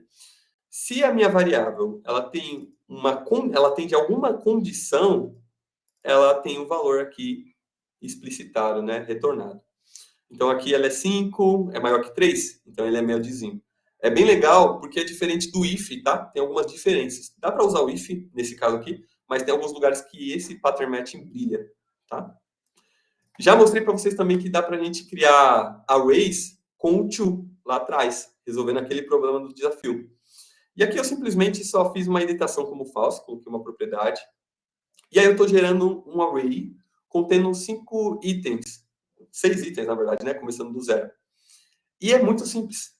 Eu estou gerando, aqui é uma das funções geradoras. Ele tem um limite, tá? Esse é o máximo de limite. Se eu colocar 7 aqui, vai dar erro. Dá erro no playground. Tá? Eu posso fazer negativo para positivo. Eu posso fazer números floats, né? E aí ele traz dessa maneira para a gente. Isso é muito legal, galera. Inclusive, deixa eu fazer dessa forma aqui também. Ah, aqui ele zera, né? Tem que tomar cuidado com algumas coisas. O is ele só verifica se o valor é de um determinado tipo, se uma estrutura, uma variável é de um determinado tipo. Então, null é string? Não. Nice é tipo N ele é o MCK dos tipos. Ele aceita tudo. Tá, galera? Foi um péssimo exemplo, mas vocês entenderam. E aí, temos o S. O valor, a palavra reservada S, ele fala, cara, esse cara aqui, o 154.12, ele é do tipo número. Eu faço a coerção desse cara, casting desse cara para um tipo que eu preciso. Tá? Isso eu estou deixando de forma explícita. Eu posso trabalhar também com Objector Constructor e Objector Destructor. É outra funcionalidade muito legal que eu tenho quase certeza que muitas pessoas aqui não conheciam. Então, eu tenho um objeto, chave valor, outro objeto, chave valor, um objeto e outro objeto. E um array de objetos contendo esses 2 objetos anteriores. Se eu quero construir um objeto com esses caras, eu estou concatenando esses objetos de uma forma, eu simplesmente uso essa sintaxe. abre e fecha chaves, e entre os objetos eu coloco, ao invés de chave e valor, eu só coloco entre os parênteses o objeto que eu preciso separado por vírgula. Isso é muito legal quando eu quero concatenar objetos e deixar de uma forma clara, simples o que está acontecendo, mas precisa conhecer. Esse é o objeto constructor. Se eu quero o objeto destructor, eu posso usar essa sintaxe. Eu tenho um array, tá, de objetos, onde eu também uso essa sintaxe, eu referencio esse array, ele gera para mim, do array, um objeto. É diferente do plug, que recebe um objeto e gera um array. Eu posso usar essa sintaxe. É muito legal também. Tá? Eu tenho um log. Vocês sabiam que dava para a gente usar logs aqui no Data Playground? É simplesmente eu coloco o log em qualquer lugar do nosso código, aonde tem a saída, e aí eu simplesmente indico, ó, aqui tem uma âncora, né? Uma referência, e aqui tem o meu valor de saída. E aí eu posso consultar nas iterações os valores desses caras. Outra coisa que nem todo mundo conhecia também. Sabe? Além disso, eu posso gerar dados de tempo.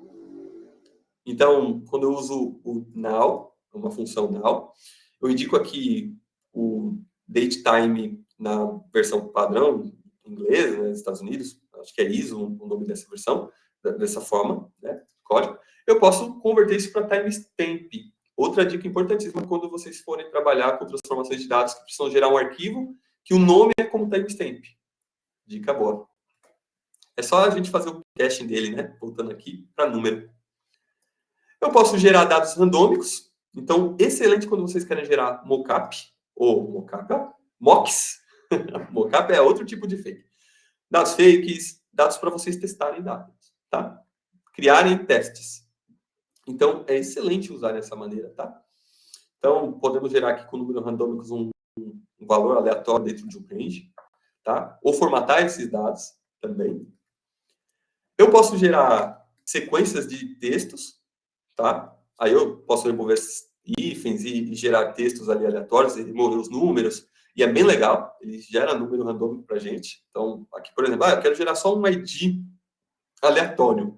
Uma hora ele se repete, mas é muito legal quando vocês querem testar hipóteses. Gerar dados fakes é uma forma legal. Eu posso manipular a string, então converter de caixa baixa para caixa alta, tá? Minúsculo para maiúsculo. Eu posso trocar dados, então eu tenho aqui Munisoft Lândia, eu troco por Lândia com cidade. Super tranquilo, usando a função replace. E eu posso usar regex para isso também. Então, replace with, né? Essa é a junção dessa função. Eu tenho um texto, eu simplesmente removo os espaços desse texto. Super fácil, super tranquilo, galera. E eu quero remover os textos ao redor, que a gente viu ali que ele ficou com textos ao redor aqui, ó. Como que eu faço? Eu uso o trim. É uma função que já existe, que só remove os espaços do lado. Tá? Eu tenho outra função muito legal, que é o keysoff. Tá, galera? Keysoff, ele pega um objeto e remove e tira as chaves para a gente e gera uma lista contendo as chaves dos objetos. E aí, galera, cuidado. Se eu for validar o tipo dessa chave, é o tipo chave, tipo key. Se eu quiser um texto, o ideal é usar o namesoff. E aí o namesoff, galera, ele traz texto para a gente. Parece que é a mesma coisa que no final das contas. Mas se vocês olharem, eles estão trazendo para a gente, se vocês olharem um tipo de saída, um é chave, outro é texto, outro é string. Então, dica boa também. IndexOf, ele vai dizer o index daquilo que a gente precisa. Então, eu quero saber onde que o 6 está na minha lista ou no meu texto. Ele está na posição 2 do meu array, aqui no caso. Aí eu uso o IndexOf. Entrada pode ser um array, pode ser um texto, por aí vai.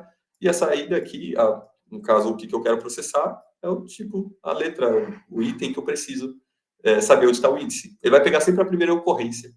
Tá? O order by, galera, outra função muito legal, simples de usar. Ele vai ordenar aqui uma lista para a gente, tá?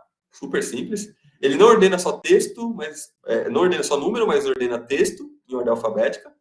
Se eu colocar um negativo em números, ele inverte a ordem. Em ordem decrescente, tá?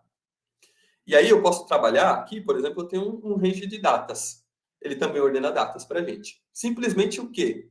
Eu organizando por milissegundos. é uma estratégia muito legal para ordenar datas, se vocês já se depararam com isso em algum momento. Tá? O Group By, galera.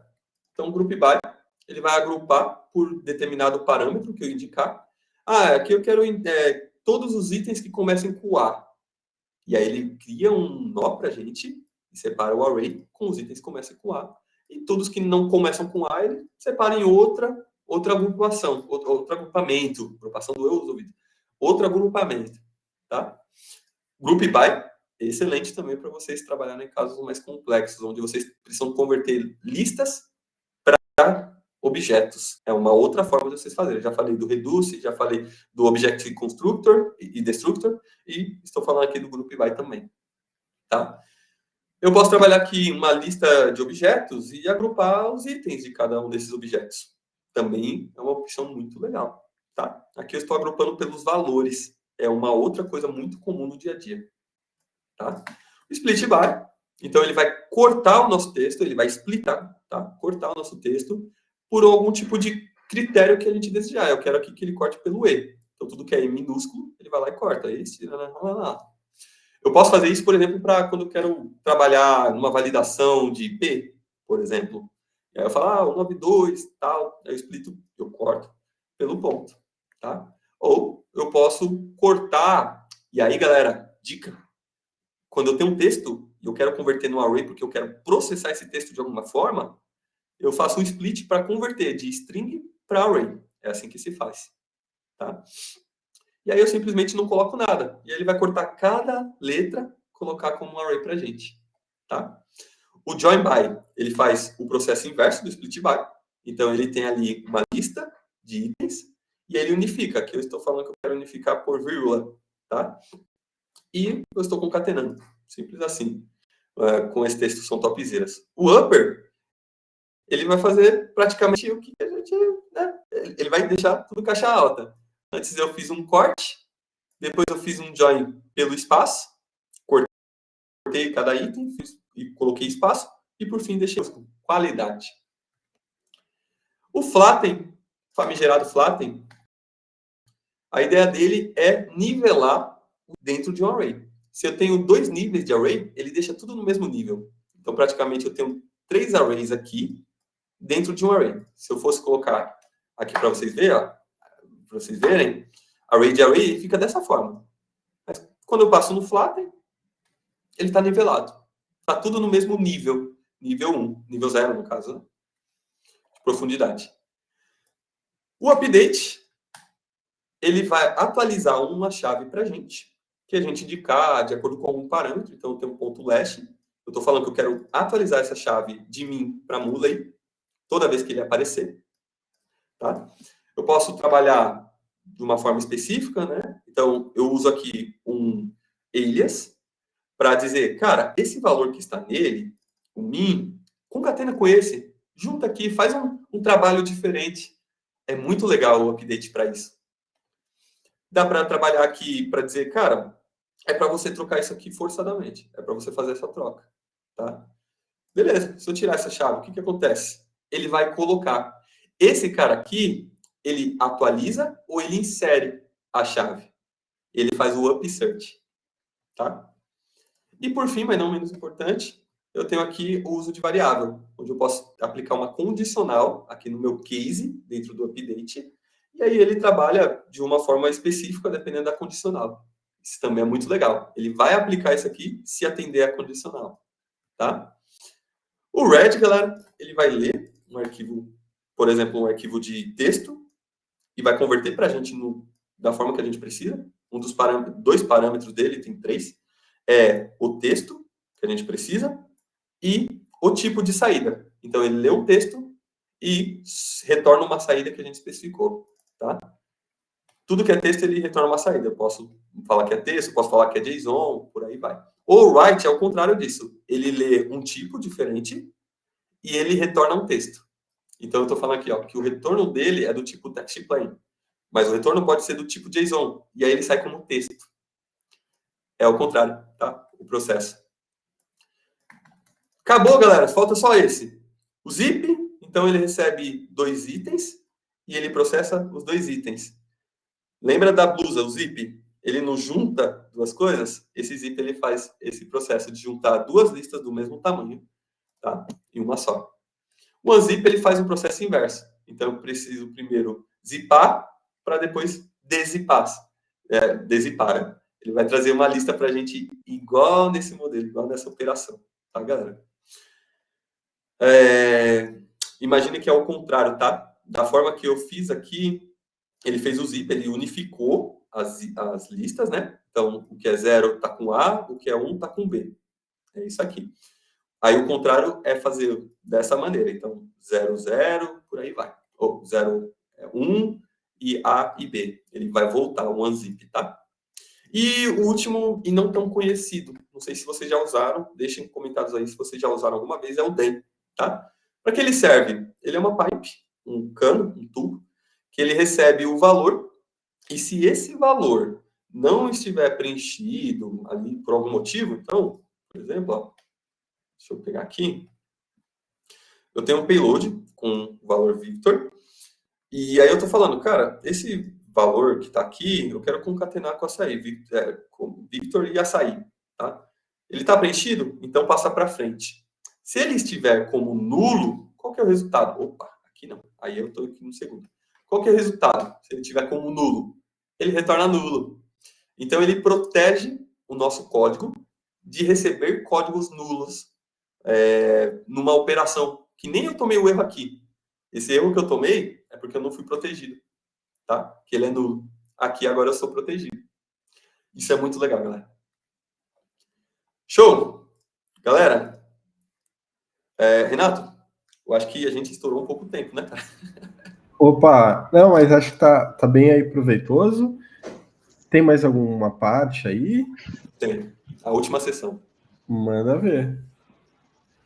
E, assim, acho que não teria problema das pessoas que têm um compromisso agendado aqui, tá? A ideia é continuar aqui só para a gente fechar, tá, galera?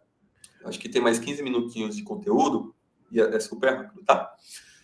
Aí, só lembrando, né? Aí quem não ficar não tem o açaí, mas aí quem ficar depois solicita lá o açaí pro Vitor. Manda ver aí. Eu vi que tinha outro Victor aqui na sala, né? A não ser que ele saiu. Se ele já saiu, aí complicou minha vida. Então, galera, fala da TI prática explicada. Não vou levar muito tempo, tá? Temos 3 casos comuns. É muito comum mesmo, galera. Quando eu preciso fazer consulta no banco de dados ou na Salesforce, com alguma query com IDs de uma forma dinâmica. Como eu faria isso na DataWeave? É possível? É um caso comum, tá, galera? Então, eu tenho aqui um código preparado para isso também, tá? Então, simplesmente, eu tenho uma lista de IDs, do 1 ao 5, tá? E nessa lista de IDs, eu preciso gerar um texto, algo do tipo, tá? Contendo os argumentos. Deixa eu tirar esse caso aqui, o caso 2. O caso 2 é um pouco mais completo e complexo, né? O caso 1 já resolve. Simplesmente indico, olha, eu tenho aqui minha query, né? E eu coloco direto a minha lista que eu preciso, tá? Eu só faço a referência. Eu estou gerando, lembra lá do join by? Eu faço a referência a ele, unifico ele por vírgula, e eu coloco como um valor, né? E aí eu faço a query, né, com esse filtro ali no banco de dados, e por aí vai. É uma forma simples, só que não tão segura, porque eu estou colocando o valor diretamente. E por colocar o valor diretamente, eu estou sujeito ali a um SQL injection, de alguma forma, tá? Principalmente se esses valores vierem de uma forma externa, e eu não ter algum controle em cima deles, tá? Então, é um cuidado que é necessário. Mas essa forma é simples e resolve aqui o caso 1. Mas existe outro caso, a forma 2, que a Munisoft até indica. Esse padrão que eu estou usando, galera, é o query condition, tá? Então, praticamente, eu gero, no caso 2 aqui, um argumento, né? Uma lista de argumentos. Acho que fica mais fácil se eu mostrar para vocês. Já está aqui preparado. Então, eu gero uma lista de argumentos, 2 pontinhos, arg0, arg1, arg2, tá? De uma forma dinâmica, com o reduce. Olha o reduce brilhando. Reduce e o map. Não se esqueça deles. Tá? Eu passei lá para os meus IDs, aí eu gerei uma lista de argumentos. Beleza. No 2, eu gero os valores dos meus argumentos. tá? Com o map, então eu gero objetos, e aí nesse objeto eu faço um acúmulo em um objetão só, tá? Eu mapeio para passar por cada índice, e depois eu acumulo eles com o reduce. E aí eu tenho para cada um daqueles valores, daqueles meus argumentos, ali são parâmetros, né? Eu tenho os meus valores. E por fim, mas não menos importante, eu tenho a definição, né? O set de arguments to query. Então eu tenho a definição das queries, da query, né? Então eu unifico os meus argumentos gerados na minha query e na hora de fazer a consulta, por exemplo, o database connector, eu tenho lá o select, a query, né? Componente query, a operação, eu posso usar essa query dessa forma. O que eu ganho? Eu tenho ali uma certa validação da Multisoft na hora de fazer o enxerto desses valores, tá? Como eu vou fazer esse enxerto? Então, eu tenho aqui a minha query preparada, vai ser essa query que vamos colocar ali no select, né? E eu tenho os meus argumentos. Esses são os parâmetros que eu vou passar. Uma forma bem tranquila e até mais segura, um pouco mais segura, né? Para a gente fazer essas queries de uma forma dinâmica. E isso é mais comum do que vocês imaginam. Tá? O terceiro é receber um datetime, validar e formatar para enviar um datetime correto para Salesforce. Outra coisa bem legal. E comum, tá, galera? É simples, mas não tão simples a ponto da gente achar uma resposta ou não perder alguns bons momentos, um bom tempo tentando resolver. O que eu fiz aqui? Simplesmente eu criei um valor customizado chamado Salesforce Datetime, tá? Esse tipo customizado, como eu mostrei lá atrás, ele recebe um local datetime, o tipo local datetime, com formatação da entrada. E aí eu estou usando uma expressão, uma variável, na verdade uma palavra reservada, né? Um caractere reservado aqui, para fazer esse tipo de, olha, se esse aqui não atender, vai esse. É tipo um ou, sabe? Se não esse, vai esse. Tenta esse, sabe? Esse pipe, ele indica isso. E aí, ele vai tentar formatar, receber o valor no local datetime, o datetime do lugar que está sendo avaliado, tá, galera? Ou seja, quando eu falo local datetime, eu estou falando, cara, esse string que eu estou recebendo, ela é data. Mesmo, eu não vou atribuir datetime, eu não vou atribuir time zone, eu não vou mudar essa data, ela é desse tipo aí. E aí, eu posso concatenar, o E aqui é o end, né? Eu estou unificando, que depois dessa operação, esse ou esse, eu quero que faça isso. Entende? E isso muda tudo também, galera. Não é tão claro, não vejo tantas pessoas utilizando e facilitando a vida delas com isso. Normalmente, o que as pessoas fazem é criar uma função e reaproveitar essa função. Não está errado, mas existe uma forma ainda mais elegante, bonita de se trabalhar e fácil, né? Tanto é que está aqui facinho de ser feita, né? De se trabalhar. E aí ele vai lá e formata no datetime necessário que a Salesforce entende. É desse padrão, tá? Ano, mês, dia, aí tem um Tzinho aqui e tudo mais. Datetime. Se, por um acaso, não conseguir validar tudo mais, ele me retorna um nulo. Se não conseguir fazer essa conversão, ele me retorna nulo. Tá? Então, eu tenho ali algumas possibilidades. Então, eu tenho a possibilidade 1. Se o meu texto de entrada é um texto, né? Vier aqui como essa sintaxe, ele vai lá e converte para mim no formato que a Salesforce entende. Tá? E se eu fizer a validação, galera, ponto importante, ó, fazer a validação aqui, ó, type off, validação é entender. Ele está como local datetime. E isso a Salesforce entende. Tá? Isso é muito legal. O tipo 2, se também o nulo, o que ele vai fazer? Ele não vai ficar tentando formatar de uma forma diferente. Ele vai dar nulo logo. É melhor falhar e falhar rápido do que ficar esperando lá tentar fazer coisas diferentes que você não está preparado para isso. E, por fim, a última transformação. Também, como a data pode vir dessa maneira, e aí se eu colocar também o type off aqui, é datetime. Formato que a Salesforce entende. Tá? Então, isso é tão comum que, cara, eu já gastei umas boas horas tentando resolver esse problema e tá aí, tá resolvido dessa forma, tá?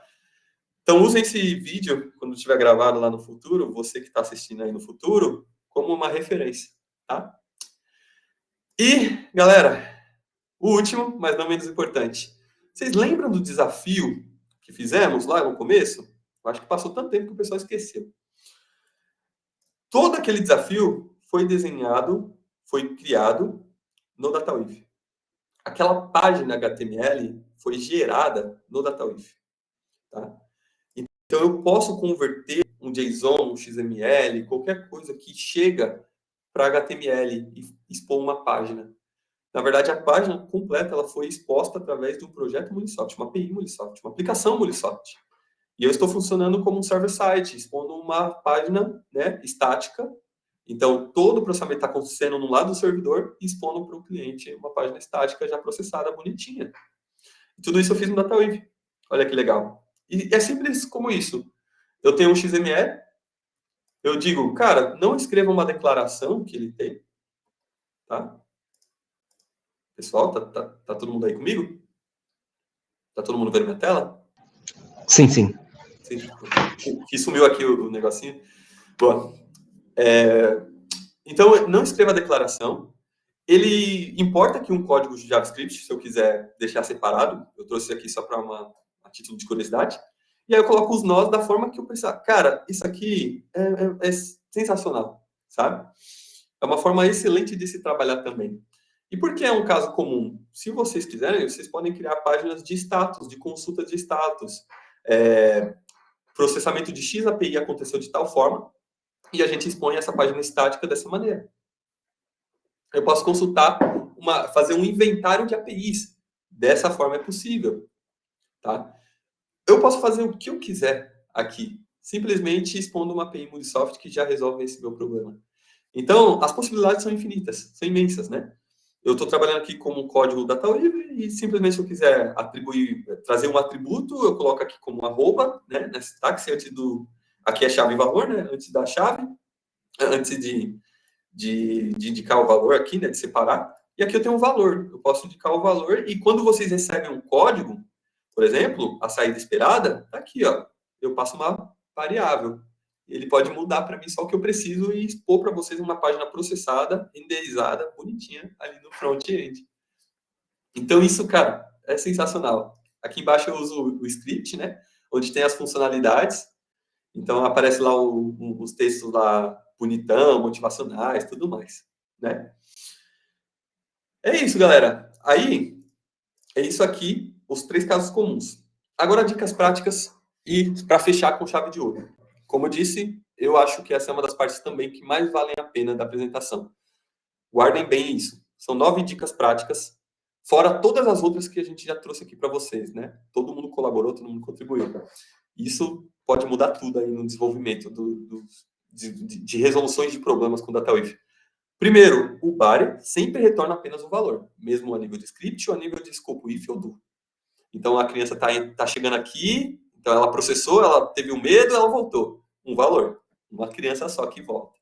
Então, eu tenho a saída aqui hello max, eu tenho o escopo do. A saída do escopo do sempre é um valor. A saída do script, do escopo total, global, é sempre um valor. Nunca mais de um. Lembre-se disso. Usem a categorização, galera, para vocês resolverem. Ao invés de decorar 1000 funções, guarde 10 categorias. E resolva os problemas não olhando que função eu preciso. Resolva os problemas pensando qual categoria eu preciso. E vocês podem criar a categoria que vocês quiserem. Tá? Nada é escrito em pedra, como o T-Rock. Nenhum T-Rock é escrito em pedra. Dicas práticas, então... A terceira é, cara, lembre-se da entrada e da saída. O map recebe array, saída array. Map object, objeto e saída objeto. O plug, objeto, saída array. Lembre-se disso, também vai te ajudar a saber, cara, qual função eu devo usar aqui para resolver esse meu problema. É complexo, é simples, eu posso usar uma forma simples. Eu tenho 3, 4 funções diferentes que podem resolver o mesmo problema. Mas será que é necessário usar todas? Qual que se encaixa melhor? Vocês vão saber lembrando de alguns detalhes. A gente chama isso não de dados, chamamos isso de metadados, ou seja, a descrição dos dados. Ao invés de vocês decorarem os dados, que são milhares, guardem os metadados, que são poucos. Dica de ouro. Tá? E aqui tem as saídas, entendendo como que é a entrada e saída. E aí tem a Nazaré, né? A Nazaré pensando aqui, cara, que isso? Não estou entendendo nada. E aí, ó, lembre-se, toda vez que existe uma operação que é positiva, existe uma negativa. Existe multiplicar, existe dividir. Se existe concatenar, existe subtrair, desconcatenar. Então, sempre lembre, estou olhando essa função map. Existe o contrário de map? Pode existir. Não sei se tem um contrário de map. Eu coloquei alguma coisa em pauta aqui. Mas de red é o right. O right é o red. Join by é o split by. O start with é ends with. Tá? E por aí vai. Se não existir, galera, vocês podem criar. Tá? E isso vai muito além. Existem várias funções que já fazem aquilo que vocês imaginam, mas pode ser estendido. Hoje temos até a DataWeave Extension, né? As extensões que podemos modularizar e utilizar com a comunidade. É uma forma muito legal de se trabalhar. Sempre quando organizar código, sempre quando trabalhar códigos grandes, sempre organize indentando eles por mudança de contextos, mudança de códigos. Deixe o mais simples possível, galera, porque, dica de ouro, vocês podem ser os mesmos desenvolvedores de amanhã, do dia seguinte. Mas vocês não serão os mesmos desenvolvedores depois de 6 meses. Vocês não vão entender o que vocês fizeram se ficar bagunçado. E, além disso, não só pensar em vocês, mas pensar no próximo, na hora de fazer manutenção, entender se o coleguinho, o amiguinho, tem essa compreensão que vocês têm, que nós temos do código DataWeave. Então, pensar no amiguinho, na hora de deixar bonito, formatado, indentado, correto, né? Claro, explícito, mas pensar também em você do futuro. Você do futuro vai esquecer. Querendo ou não, vamos esquecer. Nós vamos esquecer. Tá? E vai acontecer essa bagunça aqui, ó. O amiguinho vai ficar com raiva da gente porque deixamos todo o cabo de vassoura bagunçado. Se quiser testar as variáveis, galera, fora do Endpoint Studio, tem uma forma sensacional. Que nem esse homem aqui da carteira. Simplesmente a gente cria uma variável na estrutura igual está lá no Endpoint Studio e a gente pode testar os códigos. É bem legal para simular o comportamento que acontece no Endpoint Studio. E é até legal que vocês aceleram o processamento, porque muitas vezes a gente só copia e cola da mesma forma que está aqui, aí só precisamos apagar a estrutura vars. Apagou a estrutura vars, temos o código preparado para o Endpoint Studio. Porque toda vez que a gente testa no Playground, quando mandar para o Endpoint Studio, a gente tem que ficar mudando variável, fazendo um monte de coisa que muitas vezes quebra. Então, para evitar esses problemas e acelerar ainda mais o desenvolvimento, tome esse cuidado. Dica também valiosíssima. E aí, da mesma forma que para variáveis, para a estrutura de variáveis, existe a estrutura de propriedades. E aí a gente criaria uma função. Nós criamos uma função com um P, e o P é a forma da gente referenciar uma property dentro do DataWeave. É uma função, ela recebe um parâmetro chamado prop, tá? E aí a gente indica ali dentro do objeto chave e valor. Tudo que for chave, na hora que a gente for referenciar igual acontece lá no Endpoint Studio, simplesmente a gente apaga essa função P e sucesso, tá? Minha propriedade tá no ar. Galera, além disso, não usem o DataWeave só para transformação de dados. Use o DataWeave também para criação de dados, para geração de mocks. Na hora de vocês gerarem dados para testarem, para irem além, galera, o DataWeave é excelente também. Existem ferramentas que são específicas para isso, mas se vocês estão com preguiça de abrir sites, acho que o Mockito, existem vários, Mocaru, existem vários sites para isso, né? Eu devo ter falado uma função do Java, ali, uma biblioteca do Java. Mas, enfim, ao invés disso, vai no DataWeave, use as funções que já existem e as extensões. Tem uma extensão para testes mocados, muito legal também, disponibilizada aí, não sei se pela Microsoft ou pela comunidade, mas usem ele. Cara, é uma forma muito legal de se trabalhar também com o DataWeave. E aí, galera, na hora de tratar os erros, existe um padrão chamado Problem Detail Solver, tá? E esse padrão, ele vem com o intuito, é uma RFC que foi aberta, não lembro o número, que tem o intuito de organizar os nossos retornos de erros, o payload, tá? E aí podemos usar isso organizar no DataWeave. Isso vai além de DataWeave, então é uma forma da gente trabalhar o nosso código, então a comunicação entre eles ser padronizada, usando esse padrão, que é muito legal, e no DataWeave a gente trabalha bonitamente. Ufa! Fim, galera! Fim! E para quem pediu caixas de açaí, tome-lhe um açaizinho aqui no canto. Chegamos a... Muito bom, Victor. Temos aí 18 pessoas que vão aí receber o açaí. Obrigado. Eu vou interromper aqui a gravação.